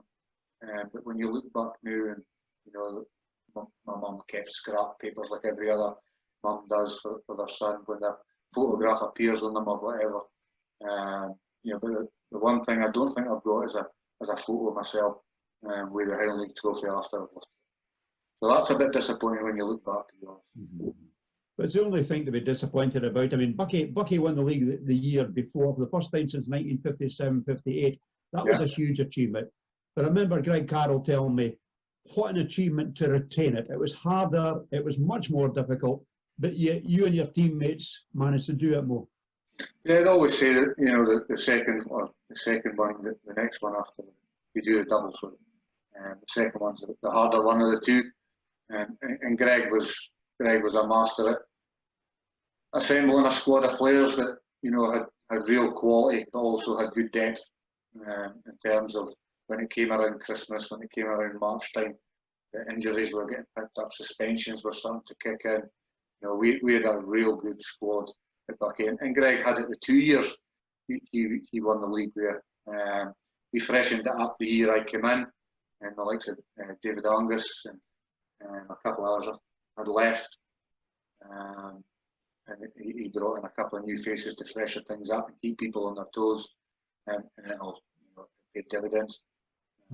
As I say, Greg had a real good knack, you know, knowing a player. Norris spoke with Charlie Duncan, having that knack as well. Greg had that about him, you know, he knew a player. He didn't have to, you know, go and watch him 3, 4, 5 times to know that he was going to be an asset to his team. And Greg's record speaks for itself. You know, there's nobody there can say otherwise. Okay, we can't leave a talk about Bucky Thistle. Every time we speak about Bucky Thistle, we mention the two people that kept Bucky afloat, and Bucky wouldn't be there where they are today without Joe and Annie Jaffe. Joe and Annie, yeah, absolutely. You see I think there's a photo up, well, there was a photo up, I haven't been in the boardroom. There's a photo of Annie the day of the presentation from the first time they won the trophy against, they won it up at Wick and they got presented the week after. I can't remember who they were playing. There's a real emotional photo. She's at the top of the stairs, you know, that leads up to the tea room, if you like, or it used to be the tea room. A real sort of emotional looking photo with Annie with a fist in the air and a tear in her eye, shall we say. Fantastic, you know, and it's people like that that make clubs at this level, isn't it? We spoke about it. She didn't suffer fools gladly though, Mo. You didn't want to get on the wrong side of Annie. No. I remember saying I was scared of Chico when I was a youngster. I was scared of Annie when I was nearly 32 years old. You had to feel for Joe sometimes, didn't you? Yeah, correct. On that note, we'll leave it there, Mo. Thanks for the moment. Cheers, Dave. Kevin, your career at the Broch comes to an end. you're going to start watching your boys. Now, when I saw this in your football CV, I thought maybe, unbeknown to me, you were dyslexic and it should have read Peterhead Prisoners, but you're actually playing for Peterhead Pensioners. Tell us about the Pensioners team. Is that the team? Did they play in the Bucking Welfare League? Bucking Welfare. Basically, both my kids went to Aberdeen, and so they played on a Saturday. So I just had my testimonial against Peterhead. So I decided to stop to watch my boys, but to keep my hand in the Bucking League, as you know, Martin, was a summer league. So at that time, there was a team starting up called the Pensioners, and I'll be honest, telling a lie, their names, but half the team was 50 and 60-year-old playing kind of against kids, basically. But Jimmy Cruz and Brian McCombie, Davy Mathers, these was our guys that played at a higher level. So I was the young kind of loon at 34 or something at the time, and basically it was brilliant, absolutely brilliant to play. They just used the ball, the knowledge, and was superb. And we actually took a piss out of the youngsters. It was really enjoyable, and I played there for a season, as I said, and we won the league.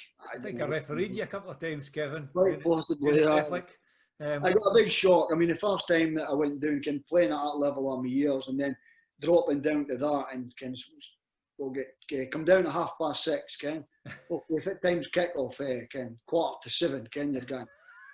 And boys standing outside the changing room, smoking fags, you go to the pitch, there's dog shit all the way, the grass is a foot long, and I'm going, it's what am I? Real grassroots football. When I stay in the village in Methlick here, quite often you get a knock on the door about 6:30, saying the referee is not turned up.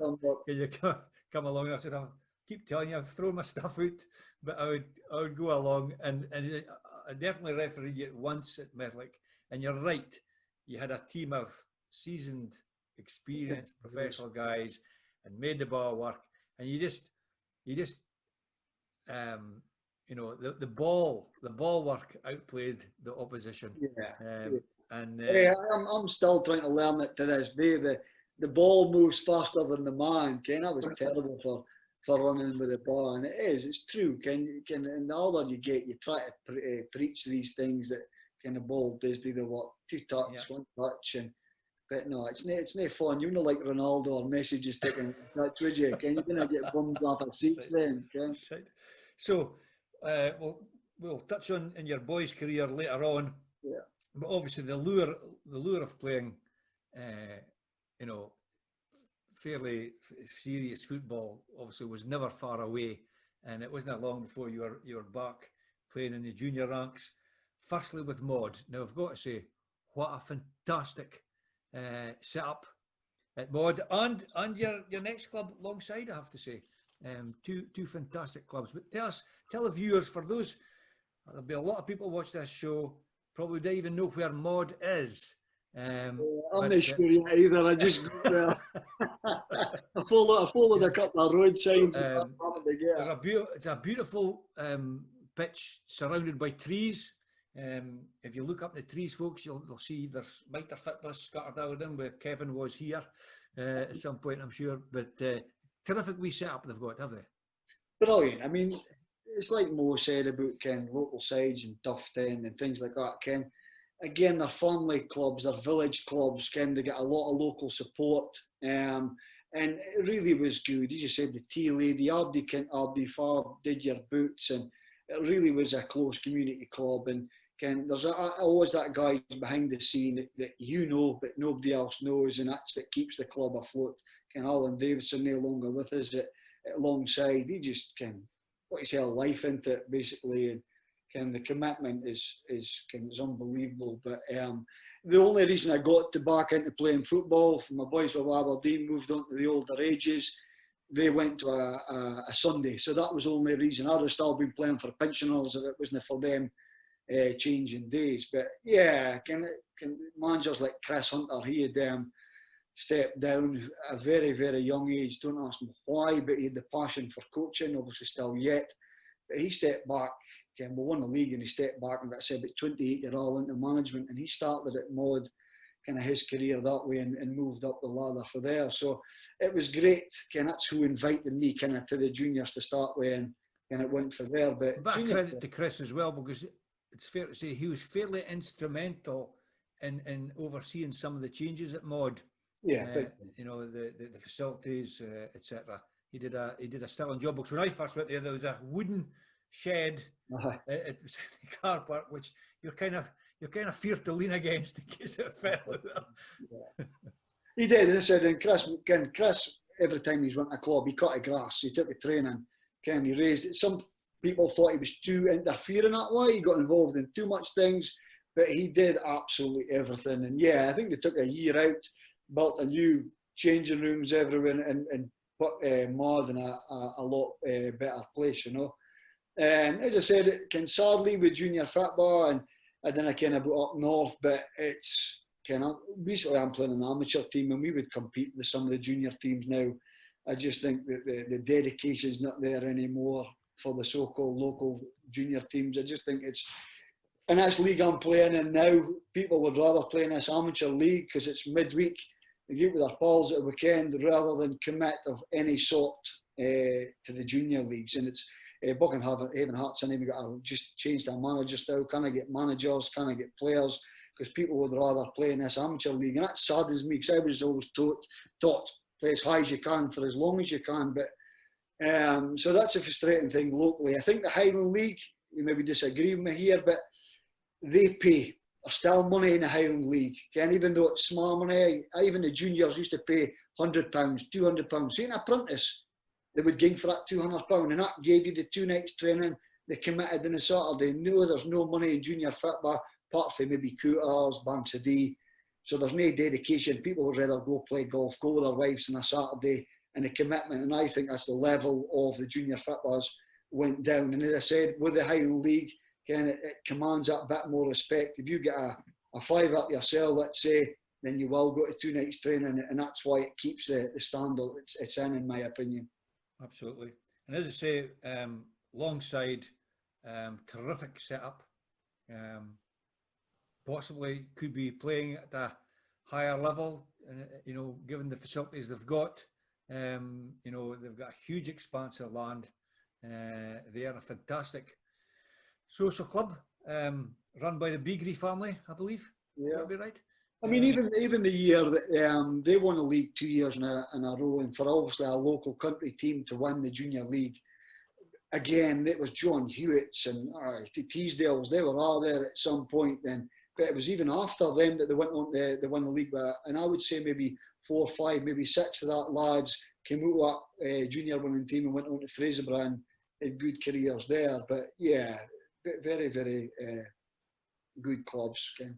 But your days of winning trophies were now over, Kevin, because you moved down the coast to Cruden Bay, which is one of the most godforsaken pitches on this planet. I have to say, it only rains horizontally. I think the only place it rains worse, and that is Fort William, I've got to say. And if it's near raining, it's blowing sand off that pitch. You come off a pitch looking like Cleopatra with all the dirt that was on the park. Tough. Well, alongside... No trees growing on their pitch, that's for sure. But you won a trophy there, Kevin. Yeah, well, alongside in Mod, obviously you were in sheltered kind of inland areas, and Cruden Bay was next to the sea, let's say, and it was open up on top of a hill. But I was an off and off things. A couple of wasn't very successful in the end alongside, so we thought we'll move on along the road. And yeah, it was a really good season. It was like a new manager. If I come up for amateurs, a boy Eric John West, and the passion that he put out was ridiculous. His man management, his enthusiasm for the game was absolutely fantastic. And I was in a joke with says my 3 best things in my career was getting in Dave Edwards' P&J team of the year and many moons ago, and one of them was actually getting a player of the season in a junior league. That can obviously now, and I think it was about 38-year-old or someone winning and that just shows you how standards have went down. If you're 38-year-olds getting a player of the year for the league, so little things, that's little momentums, because I was I remember things because it wasn't that long ago. But always thinking about the qualifying cup. I remember that one. We were the last club, Fraserburgh, to win it up at the Vale against Keith, and you speak about remembering things. My two little boys were there at the time, so celebrating with them, and I didn't get to celebrate long enough because these days there was drug tests. So I got honestly a couple of minutes round the park, and then a few of the players was hauled into the dressing rooms to get drug tested, and nobody could pee, so you can imagine how long and how many beers we actually had. So I became very, very good friends with Dean Donaldson and Keith at that time. So as we must have had about 20 beers before we could actually pee. And then when we obviously went out, everybody was gone. So I didn't like that idea, to be fair, that Ken, you're actually trying to celebrate something and you've missed all the celebrations because you were doing a routine drug test. So thankfully it was like 6 months before I was smoking dope and that, and it was in the system by that time. And then you turn the full circle almost, and you end up back at the Hearties, but memorable for probably the wrong reasons, Kevin. Well, I'd won the league with Cruden Bay, and then I actually said to them, look, if you go up, I won't be going with you. It was like the first division or something. Not because I didn't lack ambition, but it was going to be my last season in junior football when my boys were going back to a Saturday again. So I said, I'd rather lose in all my games. I'd rather try and win more. So I went to the local team, Buckingham Hearts. It was James Duthie, who's the current assistant manager at Fraserburgh, was a manager. So again, brought in a right calibre, a different type of players. And we were absolutely Tom Cruise in the league. So I was going to wait to win the league twice in a row by a different team. Brilliant, buzzing. Then we took more know this guy, Mike McKenzie. Yeah. He wasn't getting much games at the time. I'm going to say it was the Vale he was maybe ending with. And he was probably about the size, half the size of Mo is now. He was huge. Fair size. And but I'll be honest with you, on Mike, I would say he's one of the best player, if not the best player at the level I've ever played against. Obviously, I never played against him as a defender like Mo did, but can I seen him? He was clever. He dropped in. The centre halves didn't know how to pick him up. The midfielders didn't, and I absolutely thought the guy was absolute class. I really did rate him heavily. So when we heard, I didn't kind of size him at the time, but he was coming on loan to us because obviously he was out of favour at the Vale. So he came on and he was involved in about 5 games. I think he maybe played 2. Didn't really have much involvement in the games, but you seen his bit of magic. He still had it. But he had to, it's one of these registration forms. You've got to be re-registered or something to come back into the juniors every week or something. So the chairman at the time of Buckingham Hearts had re-registered them or whatever, put it in the post. And when we came back, it was up in front of the SFA. They had never received these registration forms. So I went to the SFA meeting, and because he played 5 games or whatever, we were docked 15 points. And we lost the league, and we were miles ahead, but it just brought in, and I think we lost it by a point or someone were being docked that. So that was a disappointing when, I won the league, but I thought 2 years in a trot was good, and because of these politics, I believe these things are done away with now. I was talking to the chairman the other day, these re-registration forms that have to be reached is gone now, so hopefully it doesn't happen to another team. So it wasn't one of the better seasons that I'd had, but yeah, it was still a good season. My last season in junior football that we competed all the way. Kevin, fascinating stuff. We're not finished with you quite yet. Dave will have a wee chat with you later on, but for the moment, thanks for that insight on Peterhead pensioners and the Peterhead prisoners. Dave. Morag, you're promoted to the senior list, and then you create history by becoming the first woman to referee Highland League football. The game Huntly against Wick Academy. We touched on this earlier on. A huge achievement for you. You must have been so proud. Yeah, I was. A lot of work was put into getting there, and it was a huge occasion. And I was, really chuffed that I'd gotten there and that I'd gotten promotion. My family had come to the game. My dad, my sister, and that had come. And I was really shocked as well at the game as how welcoming the Highland League were. I'd been there for like the 21s and 19s games, and you know, a different level from juveniles to juniors. Very accommodating, very nice, very hospitable. And what I didn't expect, I got presented with a letter opener, a presentation before the match, and they gave me a inscribed letter opener with the name of the game on it and the date and everything, and it was really nice. And a nice touch, not quite the same as a bunch of flowers in a ladies' magazine, but it was a lovely touch from the club to commemorate my first game in the Highland League, and it was really good. There was a lot of press coverage as well to notify it, because this was the first game that a female had taken charge of. There's some tricky situations on work, because I've stood outside chatting to you on cold days in some grounds when your two linesmen or assistant referees are in having a shower and changing. Then it's your turn, but sometimes surely you got to go first because you were the boss. Yes, it kind of depended. I think sometimes depended on the weather, but a lot of the time what I would do is before the game, I would kind of stamp a bit of authority and say, right, like, let me get changed first before the game, and then I would go out and have a warm-up, which then allowed me to have a good warm-up and plenty of time. And then after the game, I would let them get changed first, and then I could have a warm down after the game, because otherwise if I got changed first, I didn't get a warm down, and then your legs get tired and stuff, which it looked worse because I was always the last one out. You know, why are you then not letting you get changed first? Well, actually, I don't want to get changed first. I want a cool down, because the players get a cool down. So I'd quite like one as well. So I let the guys get changed first after the game, but I got changed first before the game. So it kind of worked out quite well. And it also gave me a chance to, you know, have a quick sandwich or a fine piece or something that you got after the game. I could eat that while I was having a warm down.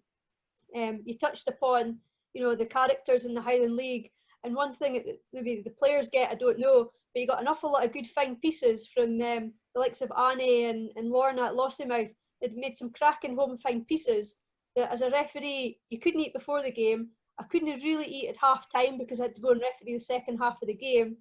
So me being me, I would put like a sandwich or a millionaire shortbread or something beside my referee bag, you know, keep it aside for later, and then I would eat it after the game, which was always good. And you got a good few wee fine pieces from some of the tea ladies. They were well renowned for giving you a fine piece. And at one point I had Lorna, who's no longer with us, at Lossiemouth. She realised that I would keep my fine piece for after the game and eat it. So before I got there, on my desk, on my seat where my referee stuff was, she would come through with some silver foil with 4 bits of millionaire shortbread so I could take it home with me, which was just brilliant. A really nice touch that you don't get that in a lot of other clubs. You know, and likes of Annie at Bucky would make you, you know, really nice cakes and stuff like that. And you know, it was just a nice touch that you got, that, you know, it's just really nice from them. That was lovely.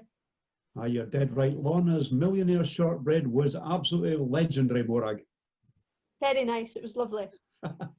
Now, you made your name in Highland League football as a referee, but then you catapulted onto the stage as a FIFA assistant referee. And I've got a list of some of the places. Now, listen to this, guys. Mo, Kevin, some of these places this lady's officiated. Latvia, Switzerland, Serbia, Sweden, Italy, Lossiemouth, Azerbaijan, China, Africa, Jordan, France, Cyprus. Unbelievable, right? You must have some heap of air miles. I've got quite a few air miles and I've never used them yet. So I need to get using them. But yeah, it's a huge experience. And if I'd realised when I first started refereeing, you know, back in 1996, that would be refereeing all over the world, I'd be like, yeah, right, you know, you're taking the mickey. I'm going to do an under 14 match. I'm not going to go around the world. But you just don't realise the opportunities that are out there to referee all over the world, and to, you know, have the luxury of flying in business class, which I've never had before in my life. You know, usually you're at the back of the plane. Well, no, I'm at the front few seats, which is amazing. You don't normally get that, and have the experience of living almost like a full-time player at times when you're away on matches and tournaments. You go back to normal day at work, and it's just, you know, chalky. great experience and a great opportunity. All thanks to the likes of the Highland League, the juniors, for giving me the experience and Morag, we're having a wee problem with the sound there, Morag.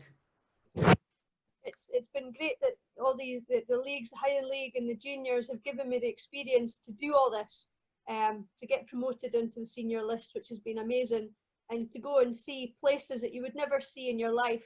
We're put up once in Serbia, and you're in a fancy town, you know, normal modern day town, and then you're driven to your game, which is out of town, and you're going past somebody's house which has a donkey and a cart in the back garden, and that's their mode of transport.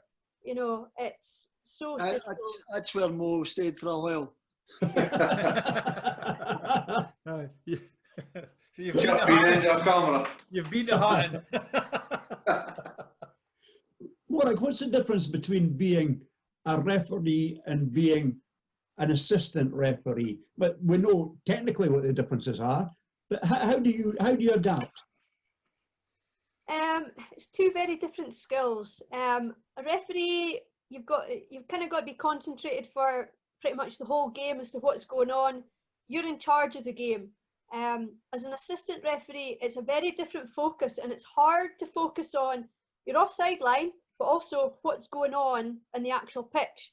It's a tricky skill to develop, and also it's really hard when there's nothing happening in your half of the pitch. The whole game is at the other end of the pitch, and then suddenly somebody wellies the ball, and suddenly you're like, oh, what happened? And you've got to be, suddenly you've got to be with the last defender and not watching the ball, because it's really easy to ball watch and suddenly realise you're the second last defender is 10 yards further down than you are, and you've got to suddenly catch up and make up play, or the ball's just been pinged down and you've got to try and run as fast as you can to keep up with them, and to give your decision with a bit of credibility that you don't have because you lost it, or you lost the player.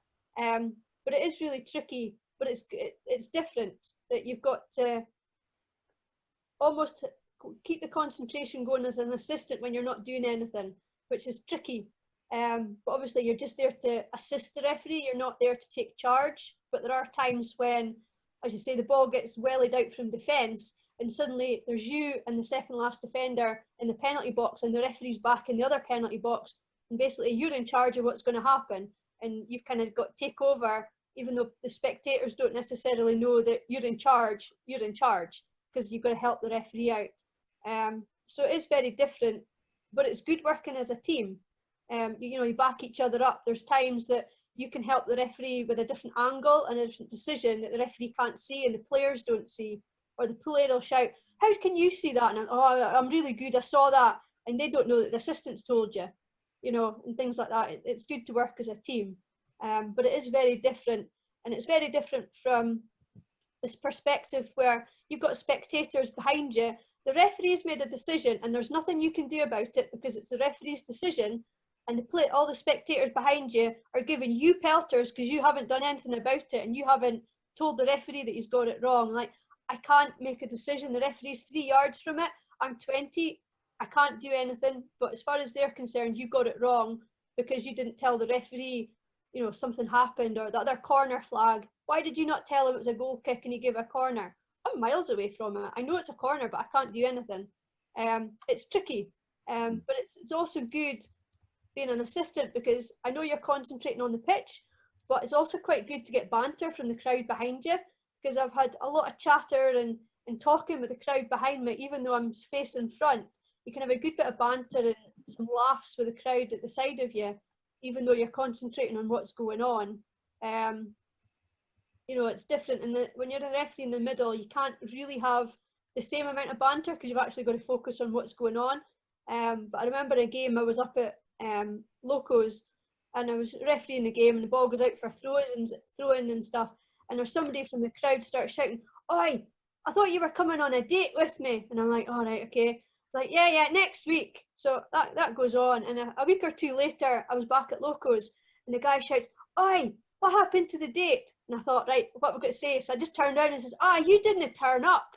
And his mates all just started to take the mick out of him because, I've suddenly got a bit of one-liner and back at you, baby, which was quite funny. You can get a good bit of banter. But it's trickier because you've got to focus more on what's happening on the game, and you tend to get a bit more of a stick as the referee, whereas as the assistant, you get a bit more shielded from the abuse by the referee, who kind of takes you under your wing and keeps an eye on you.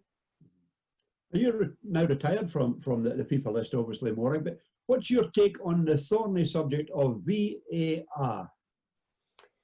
I think when it works well, it works well. But I think certainly in the early stages, there's times where it didn't work particularly well. I think possibly due to the training of this VARs themselves. I think technology is a good thing, but it's got to be used in the right way. There's times where there's been a decision and everybody at home knows it's a penalty, and the VAR has turned around and says, oh no, it's not a penalty, and you're like, how have they come with that decision? But it's also, you're replaying a situation, 20 different camera angles so slowly, it's really hard to get a decision, a definitive answer. So it's tricky. But I think, technology's got to be used for the right way, and then to get the right decision. A lot of the time it's been proved that it has gone right. But I think, you just need to, this VARs have to be well trained on how to use it. It's not easy, but it's something that everybody's got to learn and get better at it. And I think it is getting better. But to start with, it was a bit, oh my goodness, why are we doing this? I know that they had it in the Women's World Cup, and some of the VAR decisions did not go down well because the training perhaps wasn't there, or whether it's the communication. But it's just like everything else, the more experience you get, the better you get at it. So I think, it's a good thing, but you just hope it doesn't slow the game down too much, because then you end up with every decision instantly VAR, and then your VAR's taking over the game. It's losing the personality of the game a little bit if you're relying on the VAR for everything. But technology's got its place, and you just got to find the right place for it. Appreciate your expert opinion on that, Morag, for the moment. Thanks for that. Back to you, Martin. Before I come to you, Mo, I just want to say, Morag, that there is, let's say, a huge amount of concentration involved in being an assistant. I used to come off not just physically exhausted, but mentally exhausted. The level of concentration is quite unbelievable over a 90-minute period. But what I wanted to touch on was, I was at Turf one night, and it's almost a situation where the fans sometimes might be best saying nothing other than being critical. I can't remember who Turf, it might have been Cove Rangers. Turf United were playing Cove Rangers, and the match officials are all mic'd up, so they're one step ahead of everybody. And maybe there's an argument sometimes that you maybe have to go through the motion of communicating with the assistant in order to communicate the decision to the wider public. And so whilst they were using the technology properly, the crowd weren't quite fully understanding what had happened. But the assistant was getting absolute pelters. So much so that one guy, and I was sitting, in the stand behind the goals at Turf, and one guy turned around and basically said to everybody, I have no idea where they get these linesmen for. They've obviously never been involved in the game in their life before. That guy down there with the silver hair hasn't got a clue, wouldn't have known a footballer that jumped up and bit him in the backside. The linesman in question, Arthur Murphy, multiple Highland League winner at Huntly. Didn't even care he was a referee. And, had probably forgotten more about the game and the guy would ever know. So it's always kind of important to know your facts before you ever go at the match officials. Mo? Just on VAR, me and Norris are absolutely delighted that it was never involved in our games. Got away with murder because of that. The thing is, it's a business now, so I get further coming for it. It's a multi-million-pound business, and decisions have to be made. Yeah, it doesn't work just now, but they've got to make it work, because points make. We had Bill McCray on a couple of weeks ago, and he said, look, it's here to stay, and whilst there's lots of problems with it at the moment, I think maybe the English FA have tried to do their own thing and have maybe failed miserably. and the FIFA are basically saying, no, we will run the format. It's early days, but you know there will be VAR long after we're gone. I think, and hopefully by the time that comes round, it will be working properly. And I hope it's like the VHS Betamax video scenario, that by the time it comes to Scotland, it's going to cost the kind of money they're talking about just now, because it's going to come out the club's pockets basically. So, you know, Scottish football at this moment in time can't afford VAR as much, no matter how much you want it. Scottish football can't afford it. But a fascinating insight all the same, Morag. Mo, you win a league medal with Bucky, and then you spend probably your longest time ever with one club in the Highland League, that is, up at Nairn County. Yeah. And I've got to say, and another North of Scotland Cup win. Just for old time's sake. Yeah. It's been a while. Yeah, Bucky. Time at Bucky ended fairly hastily. Obviously, the treble was on everybody's mind. We hadn't started brilliantly that season. It came to the Christmas period. I think we were still in the hunt, if memory serves me correctly. But you know, we were sitting third. We weren't playing great. You know, and Greg makes a call around about Christmas time to try and freshen things up, as any manager, you know, would have, in order to get the team back to maybe a more consistent base in terms of winning games.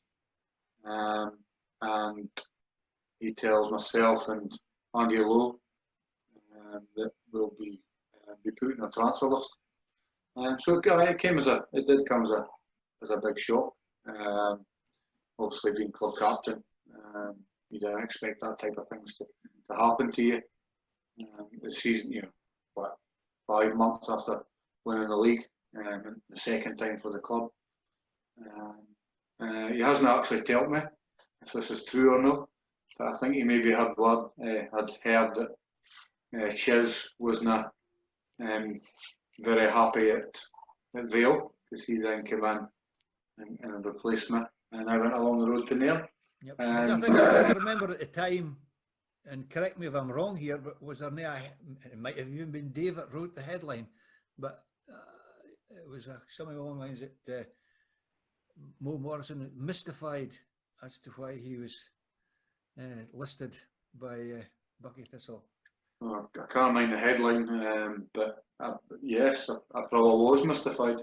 There's no doubt about that. As I say, club captain 5 months earlier had lifted the trophy. But yeah, you know, it's the old saying, it's a funny old game. Greg, you know, made a decision based on what he thought was best at the time, what he thought, you know, would improve the team. And I don't, you know, hold any grudges against Greg for that. You know, there may be a time if I'm ever back involved, I've got to make a big decision as well. You know, and these things happen. You've just got to pick yourself up. It was disappointing, you know, it was mystifying. So, as you say, you know, I went on and spent 5 years at Nairn, which was absolutely fantastic. You know, Les Fridge was doing charge, yes. Les, Les. I mean, I think I'm not even sure I was on the transfer list for very long. I think once it was kind of announced, maybe a week or a fortnight later, I was playing for Nairn. And as I say, Les was manager. Spoke to Les, spoke to Peter McIntosh, and Michael McIntosh, the brothers in Ardens. Got a really good feeling about the way they were looking to take the club forward. They had won the League Cup maybe the season before or the season before that, and they were really pushing to win the league with them. And they were investing not only in the playing side of things, they were investing in the facilities around Station Park. They were investing, obviously, in the playing staff as well, but they were investing not so much money, but time and effort into Station Park. And yeah, we spoke about this the other week, Mike, in respect that, you know, I think it's fair to say most of the Highland League clubs, if not all the Highland League clubs, have got fantastic playing surfaces now, but Nairn kind of led the way. You know, their playing surface back at that time was just quite phenomenal, wasn't it? Unbelievable. You know, to play in that every second week was brilliant. Absolutely brilliant. Found you a couple of times, right enough, but no, the surface. And as I say, that three guys put a hell of a lot of time and effort into making Station Park a really, really good football ground. And the surface was, as you say, you know, second to none. And you know, that 5 years was really, really, really some of the best times in football I had. You know, the playing squad was fantastic. You know, the dressing room was fantastic. And in all honesty, you know, you're given the effort and the investment that the club put into the team at that time, we'd probably let them down by not winning the league. I think Dave jinxed us in his P&J column at the start of the season when he tipped us to win it. But you know, yeah, when you look back, you would probably say that, you know, we let them down by, you know, we only won a North Cup in 5 years, whereas, you know, obviously winning any trophy is good, you know, but not to win the Highland League Cup, I think not to win the league, I think we can look back and say we let that guys down a little bit. The North Cup was special for me, you know, it was number whatever, but my daughter was mascot on the day, Lolly, so that was special for me. She walked out with the teams and she was alongside me when I picked up the trophy, so that's special for me. And I've actually I got presented with a photograph and a wee framed thing, a picture of myself and Lily with the trophy from Peter's father, you know, a couple of weeks later, so that's up in her bedroom wall. So I'll always have a reminder of that particular day. But as I say, you know, we let them down, and to be honest, you know, the quality of player we had in that team, we should have done better than we did. There's absolutely no question about it. Yep, and in 2016, you go from what's possibly the best playing surface in the north at the time to second best to the well, I was going to say the most scenic ground, I would argue, in possibly Scotland. As I recall it, up the hill to Dufton. How did that move come about, Mo? Obviously, you know, the situation at Nairn, Les stepping down, the Peter and Michael stepping down, was a big blow for the club. It's fair to say that I had my own problems around about the same time, and you know, my time in Nairn came to an end. And you know, I'll always look back on that 5 years with fond memories. But it was time to move on. I had options to keep playing in the Highland League, and then I got a phone call from Alan Murray, whom you know very well, and he invited me to come along to his house and have a word. Obviously, I knew Pele was there, and worked under Pele before. I'd just finished doing my UEFA B licence that summer, and I was just waiting for word if I had passed it. And obviously, coaching was on my mind, managing was on my mind, and they gave me that opportunity to do that whilst playing. And that was actually quite difficult. I know we're stepping down a level in terms of quality to go to juniors, but you know, to get things right on both sides of the coin, if you like, was a bit difficult. A lot of time was spent. Obviously, Pele just left me to it in terms of the coaching. A lot of the time, he would step in when he wasn't happy with things, or where he wanted things to be better. And I learned a lot from him, you know, in a short space of time. because at the end of the first season, himself and the people who took me to Dufton, Alan and Dougie, also stepped down. And then they asked me, before they'd done that, if I'd be willing to take over for Pirie, which was a no-brainer at the time, because as you say, to go up there every second Saturday, the views sometimes beyond the pitch are very good on the pitch. Sometimes it wasn't always pretty. But a fantastic community spirit, pardon the pun, in Dufton. Lots of spirit in Dufton. Lots of spirit, aye, that's for sure. Huge community spirit in the club. It's very much a focal point of the locals, and they have. And I'm biased here, but they really do have a fantastic facility there now. With a huge amount of investment off the park. It's a seated stand now. That's right. And terracing, etc. For a junior club, their facilities, other than the fact that they have difficulty getting games on because of the inclement weather in the winter time, but the facilities are really quite fantastic, are they? Yeah, they're brilliant. I mean, I was really surprised when I first went up there and saw how good they were. And at the end of the first season, there was a bit more investment in drainage works, because as you know, quite often a game would go off on the bottom corner as you come out from the dressing room because of waterlogged pitches, and they put in a huge amount of effort and money, and then, as you say, the community spirit, there was a lot of money raised to help them do that by the community, and it did make a big difference. Obviously when snow falls in Dufton, there's not a lot you can do about it, and generally there's quite a lot when it does, but the drainage works made a massive difference to the overall waterlogging problem that had, especially down in that bottom corner. I used to have quite interesting telephone conversations with Jack Whitehead when you'd phone up and say, Jack, the game can't go on Saturday or this afternoon or whatever, and he'd say, well, you'll need to get a pitch inspection, and I'd say, Jack, I can't get out my front door.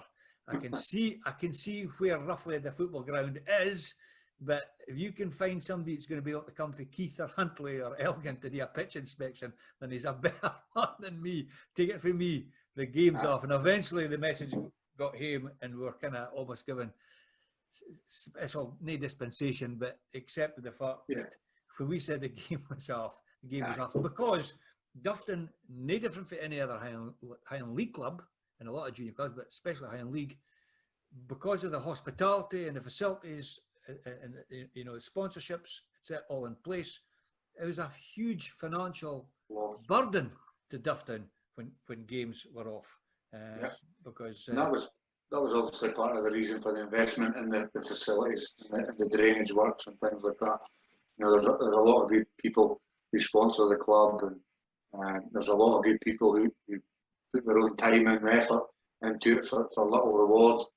And you spoke earlier about the people who do that in some circles, and all they want is something to cheer about every sort of 2 or 3 years. And in Dufton's case, that sort of achievement was staying in the Super League, and we managed to do that 2 years out of 3.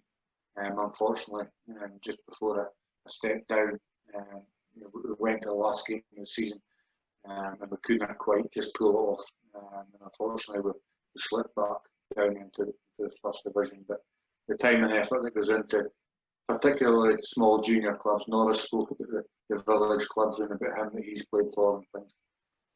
Without these people, these clubs just simply wouldn't run, and it'd be a huge loss to the game, that's for sure. Yep. You hear one story that brings to mind. Do you remember Dennis? Yes. Dennis Dalgarno? I think his second name was. Anyway, there was one Saturday afternoon at Westburn up in Dufton. So Dennis, for people doing Keenham, was in his 70s. He's there every Saturday, home or away with a shirt and tie. He's doing there on a Sunday and a Monday, washing strips and hanging them up and sweeping the floors and making sure the boardroom and everything's spot on. But he's one of a kind, is Dennis. And we comes out just after half time one game. I'm starting the dugout. It's maybe 5 minutes in the second half. Something happens. I'm up out of the dugout, wasn't at a shout at the referee, Morag. I was up shouting at somebody or doing something, and as I get up out my seat to stand up, I near bumps into Dennis, who's walking up the touchline. His body swerved the linesman with a plate of sandwiches offering one of the subs. So I looks down the touchline, and Alan and Dougie are sitting there like this. Dennis, what the you doing, man? Get out of here. And he just kind of looked at me and said, I was just offering the boys a sandwich. No other way about it. I'm just quite happy to do his own thing. But yeah, Dufftown's hospitality knows no boundaries. No bounds whatsoever. I mean, you can't have much space there is between the touchline and the stand in Westburn. Morag, I don't know what the linesman thought when he seen Salmani walking up this touchline with a tray of sandwiches. yeah, I've got a huge debt to Dufftown as well, because obviously I was there, kind of hoodwinked, I think, to be club chairman. I was secretary for a while, and that was a huge apprenticeship for me. It was. For the role I now fulfil at Peterhead, and I dare say I probably couldn't do this role without having served my time with the likes of Rothas and the likes of Dufftown and the administration side of things. So I'm in huge debt to Dufftown, and hopefully they'll bounce back once again. One last question, Mo. Aye. The future. Obviously, you got your coaching certificates. What does the future hold for Mo Morrison? Pass. I think it's difficult to predict what the future holds for football at Highland League level and junior level at the moment. But that's maybe a couple of seasons. The one just got cancelled a couple of years then. That I haven't been involved. I've missed certain aspects of it. My daughter plays football on a Saturday morning for Murray Girls, so I get to see her every week. She plays in a league that means travelling to Aberdeen every second week for away games as well. So I get to see her every week. I get to be involved in transport and having some of our teammates sometimes do that, which always makes you feel like you're doing your bit. And to be perfectly honest, nobody's picked up the phone and asked me if I'd be interested in anything at the moment. So I'm quite happy at the moment, but you never know. You're never sure what's around the corner. Well, it's fantastic having you on the show. It's been a great insight to your career, and I really appreciate you taking the time out to come on board. Thank you very much indeed. No, thank you for the invitation, Martin. It's been thoroughly enjoyable. Over to you, Dave. Kevin, your playing career started in Peterhead and it finished in Peterhead. Can you rephrase that, Dave? I told you I'm not finished. He's not got his letter yet, Dave. I've got to say to Momo, do you know, fancy playing amateur league or something like that? Hey, you did travel in the past. Did you come down to Peterhead for a game? It's funny you should say that. It started in Peterhead and it continues to flourish in Peterhead. And how's about that? Aye, we'll go with that, yeah. So Mo, sorry Mo, you was what to say, you got to go for an amateur teams up here, what to say? Before lockdown, I was training and I had a couple of friendlies for Aberlour Villa. The welfare season was changing to a Tuesday and a Friday night, which suited me because my weekends was my aim to watch Lily's football and things like that. That's what I was. Before lockdown, I was training with Aberlour Villa and playing there, and they've just started up again this last couple of weeks, but I've been unable to get up and actually train. But that was the plan, yes, that was the plan. It's good. It's good. Martin? I just have to say Aberlour Villa, another very picturesque football ground as you head out of Aberlour heading towards Granton and Spey. You didn't quite see it through the road on the way out of Aberlour, but when you're coming back down the road again, you can see it's down in the Hawk. The pavilion there is the original pavilion from the year dot, probably back in the times when Dave played football.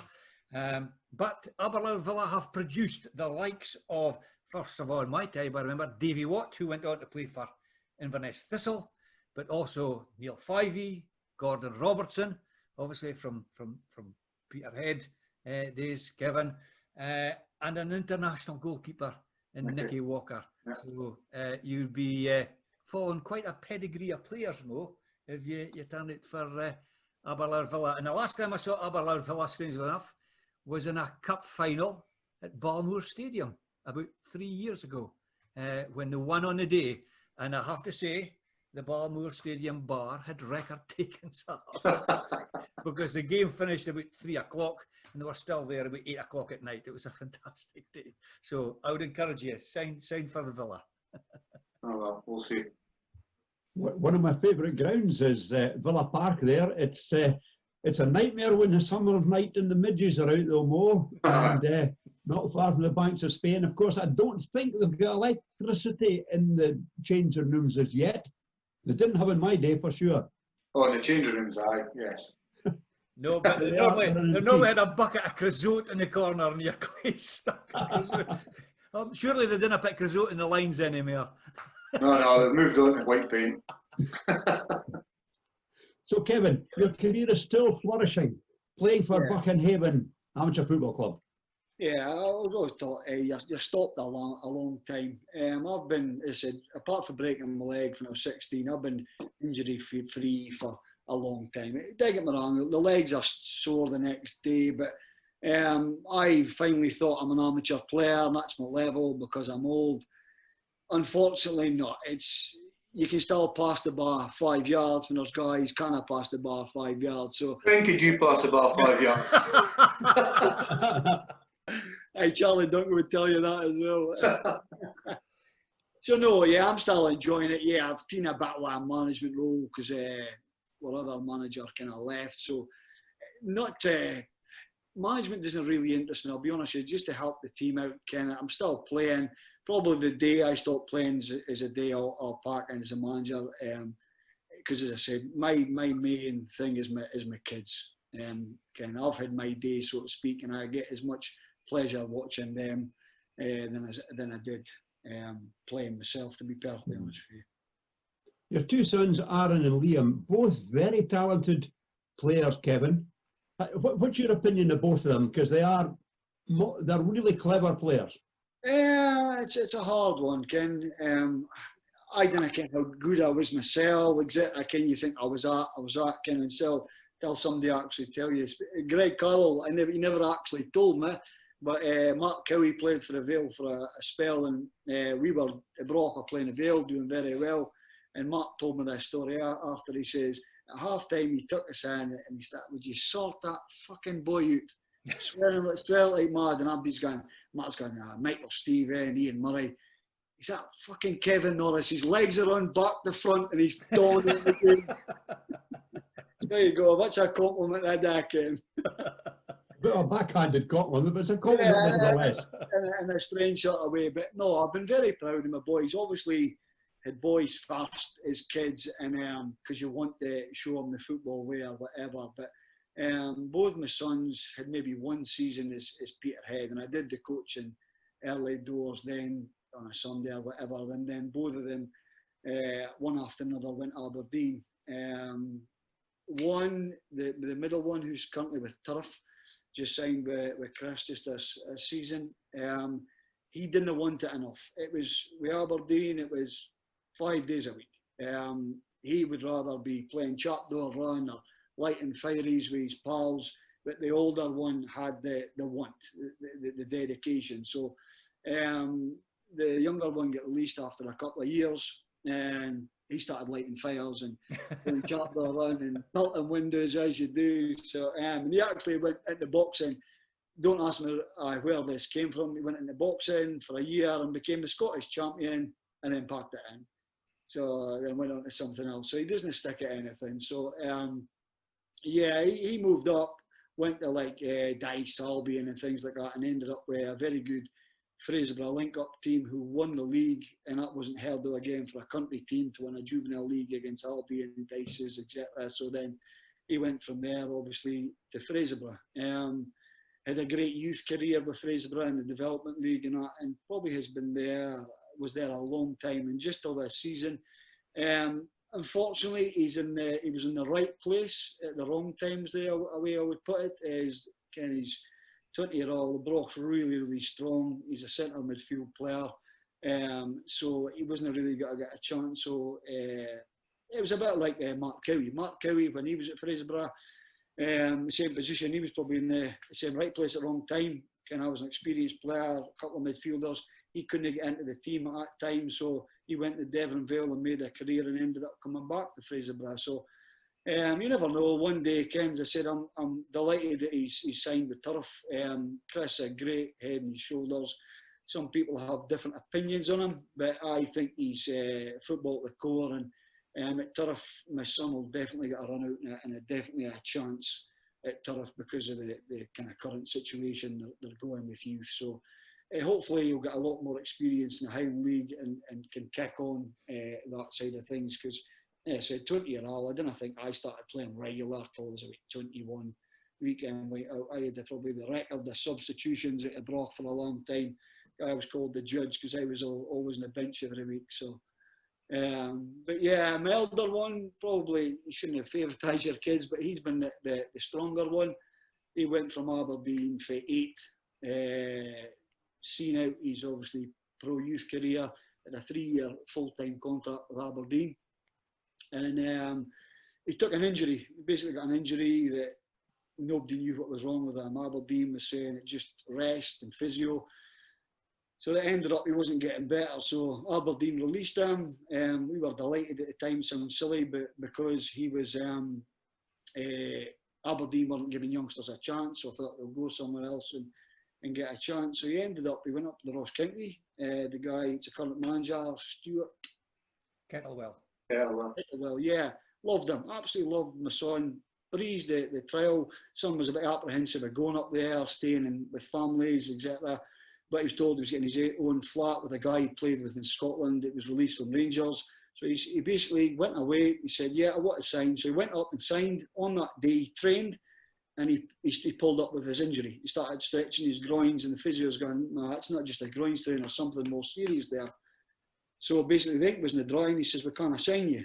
I was told after, you shouldn't train the same day as you sign, but too little, too late. So what do we do? So went to National Health. It was going to be a year till he got an appointment. We took him to Albine, as a private hospital in Aberdeen, and they turned around and says, you just need a cortisone injection, you'll be back. So we phoned Ross County, you're back in 3 weeks, and they turned around and said, no. What do you mean, no? He says, a cortisone injection will only mask the pain, it won't fix it. What do we do? So they gave us a professor guy who was in Leicester who did Jamie Vardy. Took him down there. Let's just say it cost me a small fortune, and we didn't get a holiday that year. So we got him done. He got, it was osteus pubis, it was called. It was in his groins. I think it's quite a common thing.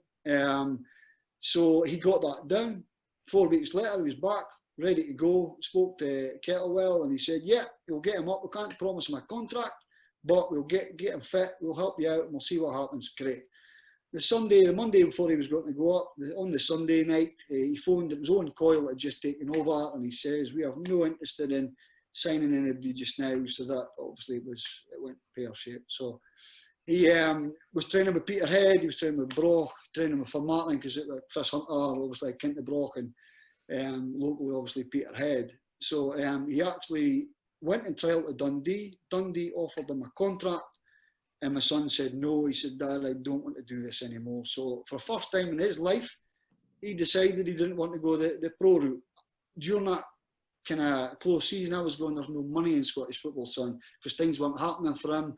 And I'm probably not wrong, Ken. How much would you make as a 21-year-old at Dundee, short career, every 2 years? If you make it in England, you make decent money. So personally, as a selfish parent, I think he made the right decision, because I've not got to worry where he's at every 2 years. He's now playing football locally. He's got a job. He's serving his time as an electrician, making a few pounds. And I listened to the guys last night about the last session with Levi. He was saying, so he was in the Scottish League with Peterhead. He was probably young enough to be in that team at 2021. The youngest maybe at Peterhead at that time was 25, 26. All had played 200 games at that level. So he wasn't really getting a chance. He did, and I'm sure Jim McInally did really rate him and tried to keep him. But for the first time in my life, my attitude changed in football. He turned around and said, Dad, I want to enjoy my football. He was going to Stranraer, and he was coming back on the bus with nobody. A couple of the fans, maybe the kit guy, because everybody else stayed down there. He was training in Dundee. coming from Peterhead, going there on a bus. So it's like Mo spoke about earlier, you're coming home, there's no camaraderie. Yeah, the football's maybe a bit better a level. So he went out on loan to Formartine, and then he became one of the starters every week. I really enjoyed it. He was just got a taste of it, and he got a taste of it. Peterhead signed him again, but Jim said to him, "You're not happy," and so it was a discussion back and forth. And Jim says, "I don't want you to go to Formartine, but I'm not going to stop you." But it was in my son's head. He said, "Dad, I want to enjoy my football." So, is it any different playing for Peterhead than it is playing the Highland League? You get into the Scottish Cup, you make as much money in the Highland League as you can with Peterhead. So it was one of them. I'm going, "You are good enough for Peterhead. You just got to wait your time." But he said, "Why? I want to play football and I want to enjoy my football." So he's now obviously for Martin the Highland League, mother sons with Turf. So it's been funny. We've seen a few battles against each other. So it's been a good crack. And as Morag spoke about earlier, I went all over the world with him. He played for Scotland at 15s, 17s, 19s level. He won the Sky Sports Victory Shield. So he's got that, his CV and on TV to show his kids, his grandchildren. So I travelled all over the world with him. Mexico's, Serbia's, that was a shock. Serbia was bullets in every wall. They went through a war turn, but they're proud of this and they don't want to cover it. So just bullets in every wall you went past. So yeah, some very, very proud moments with him, but now he's settled and enjoying his football. So yeah, no complaints at all. I've got a younger one as well. It's funny. So I've a younger one who plays for Peterhead Boys Club, and then I've got a daughter actually just started playing football last week. So I'm saying to the wife, she's got to be the best one. She's got to be the next Kim Little, and I'm going to travel the world with her. Brilliant. Thanks for that synopsis of the multi-talented Norris football family. One thing you've got that the two kids won't have, Kevin, they're not going to make my Highland League Team of the Year. Kevin, that's amazing. It was a great honour. It was a great honour to make that team because, you know, there's not that many made it, and well done to you, Kevin. No, you're right, Dave. Honestly, as I said, I came the talent that I played with, and I came the talent that it was in the Highland League at that time. It was a very high standard, and I'm sure I didn't buy you a drink that night either. So to get in that team, it was a big privilege to be in that team here. Wonderful. Delighted you came in the programme tonight, Kevin. Thanks for that. Thanks very much. Cheers. I think I have to say that you made that team, Kevin, at a time when it was a selected team by the Highland League sports journalist, let's say, because I believe they've changed the rules now, Dave. I believe the current gentleman in that position was only allowed to pick one player from each team. Well, I don't agree with that, but that's I had my own rules. I would got to do what I wanted to do, but they have changed the rules. Yeah, you're right. Yeah, so because a manager shouldn't have to apologise before he announces his team. I think that's a bit unfair. However, I'm conscious of time, Morag. I mean, goodness me, your passport must be the thickness of a Bible. Traveling Europe, Youth Olympics in China, etc. What's a standout for you? What's the one that gives you the most cherished memories? I think the Under-17 World Cup in Azerbaijan was amazing. Being in Azerbaijan was awesome. I was involved in the 3rd, 4th place playoff, which was full stadium. Shakira was playing just before the game, and it was amazing. Just being there was something else. I think everything's different. China was amazing just for the culture, for being there at the temperature. It was like 40 degrees, and from living in Aberdeen, and you're lucky if it gets to 15, to go to 40 degrees was, oh my God, it was something else. But also, I think my first ever appointment as a FIFA official, I was a FIFA assistant before I went to FIFA referee, and because there was no referees, I was appointed to a men's Champions League game, and I had Arthrosis Famagusta against Dinamo Minsk out in Cyprus, 40 degrees, full stadium, you name it, toilet rolls getting thrown at you, all sorts of stuff. it was an amazing atmosphere, amazing experience, and that stands out a lot because it was my first international match with FIFA and UEFA, and it was a great experience, and it's something that I'll never forget. And it helped me, a lot of things I learned about that tournament have stuck with me for the rest of my career, and things that you learn internationally, and it was amazing.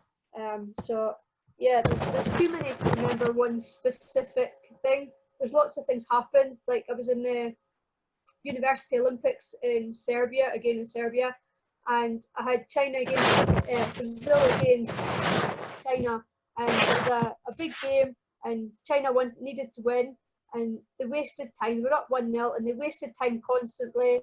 I had to book 3 players for encroaching the same free kick, one after another. They encroached the same free kick, yellow card. They wasted time numerous times. At the end of the game, I told the fourth official, right, we're adding on 3 minutes, fine. China kicked the ball out every opportunity, so it stuffed them. I added another 2 minutes on, at which point Brazil scored a goal. China had messed up their opportunity. At that point, the interpreter from China starts chasing after me at the end of the game. He is pelting at me, giving me all sorts of obscenities. He's followed by an interpreter who is interpreting the obscenities while he's running, chasing me down the pitch, interpreting all this stuff at me. So eventually get security, get rid of him, and then into the referee's changing room after the match. We've then got the entire Chinese team, their delegation, the manager, all standing outside the referee's room, chanting, screaming at everything because I added on extra time. Why you add time? You cheat, you do this, that, the next thing. And I couldn't get out the referee's room. I had to get the police in to get rid of the team and to get rid of the coach. I've never had anything like that in my life, which was, amazing. The only other thing I've had is not similar, but similar. I had a Highland League game in Fraserburgh, a Saturday's game. And as you mentioned earlier, I got changed after the other officials after the game. Well, the Finlay Noble didn't realise that I was still in the changing room. He switched all the lights off. He locked the stadium. I'm still in the changing room getting changed. Comes out the referee's room. Everything's in darkness. I'm like, oh my God, what's going on? I had to phone my assistants to say, can somebody let me out, please? Finlay to come out of the social club and let me out of the game. Morag, he did actually know you were in there. Oh, I just did it on purpose. Morag, you undoubtedly had a fantastic refereeing career, to be envied by male and female referees throughout the country. I want to speak to you now a wee bit about, tell us about equal playing field, because you've gone from being a referee who has broken down barriers to someone who then starts breaking records. Yeah, I got a phone call a few years ago about equal playing fields. The SFA sent me an email saying, oh, there's this group of people, they're wanting help, they're doing something, they're going to Africa, do you want to get involved? I'm like, okay. So turns out they are going to Africa, a group of girls who want to go to Africa to climb Mount Kilimanjaro and play a football match on the top of Mount Kilimanjaro. World record game because you can't breathe up there. It's horrendous. There's no air. So maybe me saying, right, what do I need to do? Got to go, trekking for 9 days up a mountain, play a football match at the top. We don't know if we can do it, but we'll give it a try. And I thought, actually, yes, I'll give it a go. I'm up for anything. Yep, I'll do it. So I had pretty much 2 weeks practice before I went up Mount Kilimanjaro. Everybody else had been training for months. I went up Benahee twice with a backpack with water bottles on it. Yeah, that was it. Went up Kilimanjaro, and I got chosen to referee the match at the top of Mount Kilimanjaro, which turned out to be my last ever match as a FIFA referee. I refereed the world's record match. It was really hard. You couldn't breathe. I permanently got sore heads because of the lack of altitude and being dehydrated, but it was an amazing experience with 300 plus porters at the top of this mountain helping you carrying all your stuff. Well, you've got your one rucksack, he's got the tent, he's got your food, everything else piled on his head, and he's going up this mountain. and I refereed a match there, and then took 1 day to come back down again, which was amazing. So I got a Guinness World Record for refereeing the match on the highest altitude football match. A year later, I got asked they were doing a game in Jordan, the lowest altitude football match. But I'd retired as a FIFA referee, so I couldn't referee it, but I was fourth official. And we did matches. We trekked all around Jordan for a week and did some camps with girls who'd never played football, weren't allowed outside. We did games with them, and I refereed all those matches.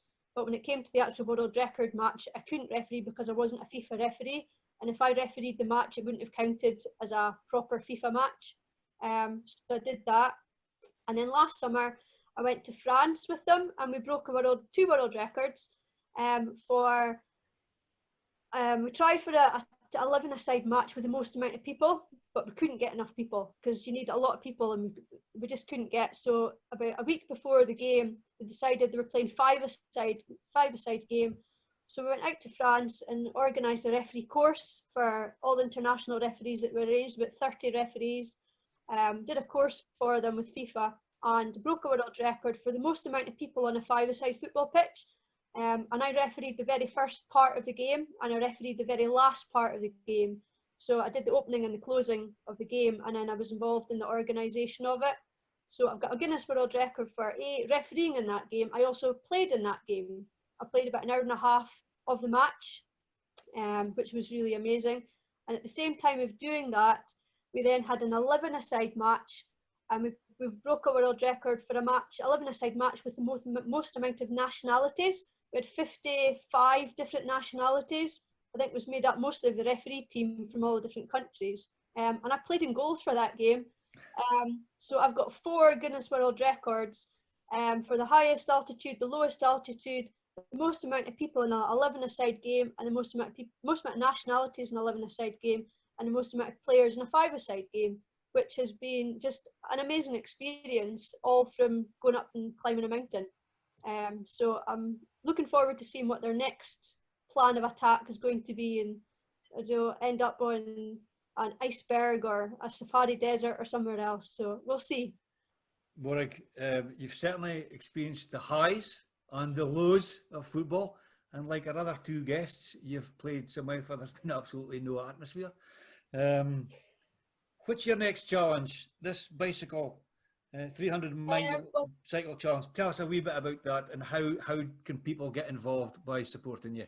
Well, what that is my sister, who's got has decided that we're going to cycle 300 miles in a month, which is a fair feat. We like cycling, and with all this not lockdown, we've been doing a lot of cycling.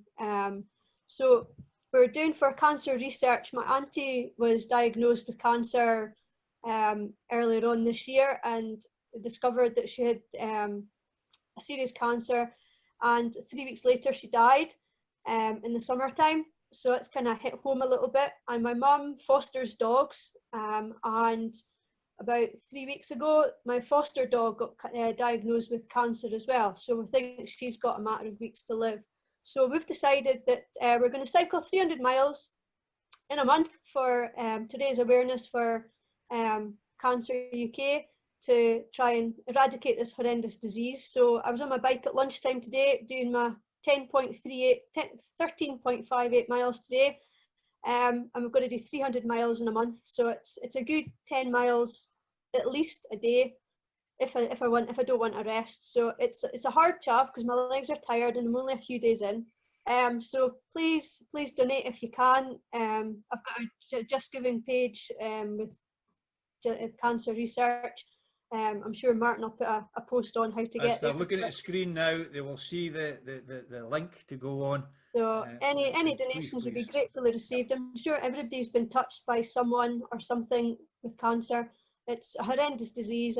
I know several people who've got it and beaten it, and hopefully they continue to do that, but it's not a nice thing to happen to anybody. So if I can do a little bit to help, then I will. I'll do what I can. So this is my little bit to try and save some lives out there and make a difference to other people. So please go out there and help support. Tremendous, Morag. Thank you. Thank you very much for coming on the show. I know you were a wee bit apprehensive initially, But I think you've made a fantastic contribution, not just to our show, but to North football as a whole. Thanks very much for giving us your time. Thanks very much, and I would like to say thank you to all the Highland League, the juniors, the juveniles, and for you guys, the spectators, and the clubs for having me and for accepting me into the football, because without that I wouldn't have had the experiences that I've had, so thank you very much. Thanks very much, Morag. You experienced guys, I've seen us banding about. Mo be the first thing about organising a six-a-side over 35s Highland League, and Morag can referee it. Well, there was something before, because Stephen Rattley used to organise something which Morag, you've been. I refereed that, yeah. So I think Five-a-side tournament one summertime. Yeah, there's most definitely an appetite for it. So yeah. We need to get it out there. Maybe Is there a spot for a 67-year-old goalie? Always. Yes, not necessarily on the pitch, Dave. Dave, can you do me one big favour? Yes, Kev. Can you just say Showbiz Jim? Showbiz Jim. Because you just look like a contestant off a bullseye. Hook, line and sinker, Kevin. Yes, right. Both feet, Dave. That's the last Highland League team you'll be on. Correct. Team of the year. Aye, so you get nothing for two in a bed in this game. Right. But that's another story. That's an Irish trip hour again, Kevin. Right.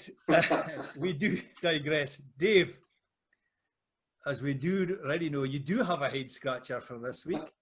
Please enlighten us. A head scratcher, yeah, and it's to do with the colour tangerine. It's not to do with the tangerine goalpost they once had at Rothes. It looked wonderful in the snow, but Rothes changed from the traditional black and white strip to the tangerine strip.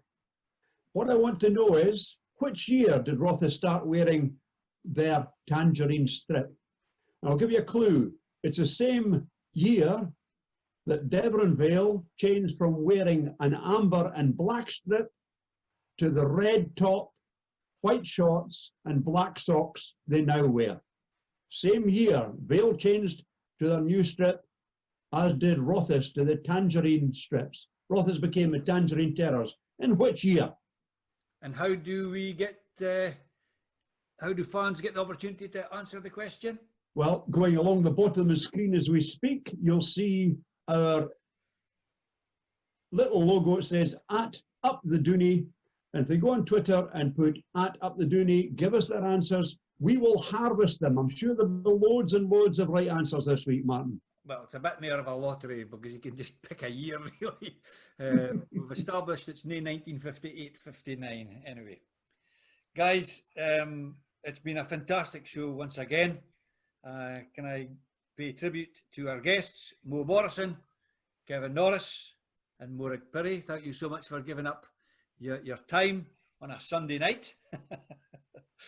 Next week, we'll have three former Highland League players or people who played in the Highland League at some point in their career. The first guest is a hen bogger, which will mean nothing to three of you, but a lot to my co-host. Our first guest is a hen bogger and a former neighbour of Dave Edwards, who went on to give legendary team talks as a manager. Our second guest shares his nickname with a historic Scots martyr and whose son became a saint. And thirdly, would the real Martin Johnston please stand up? Thanks again for watching the show, folks. See you next Sunday night. Be safe. Take care. Thank you.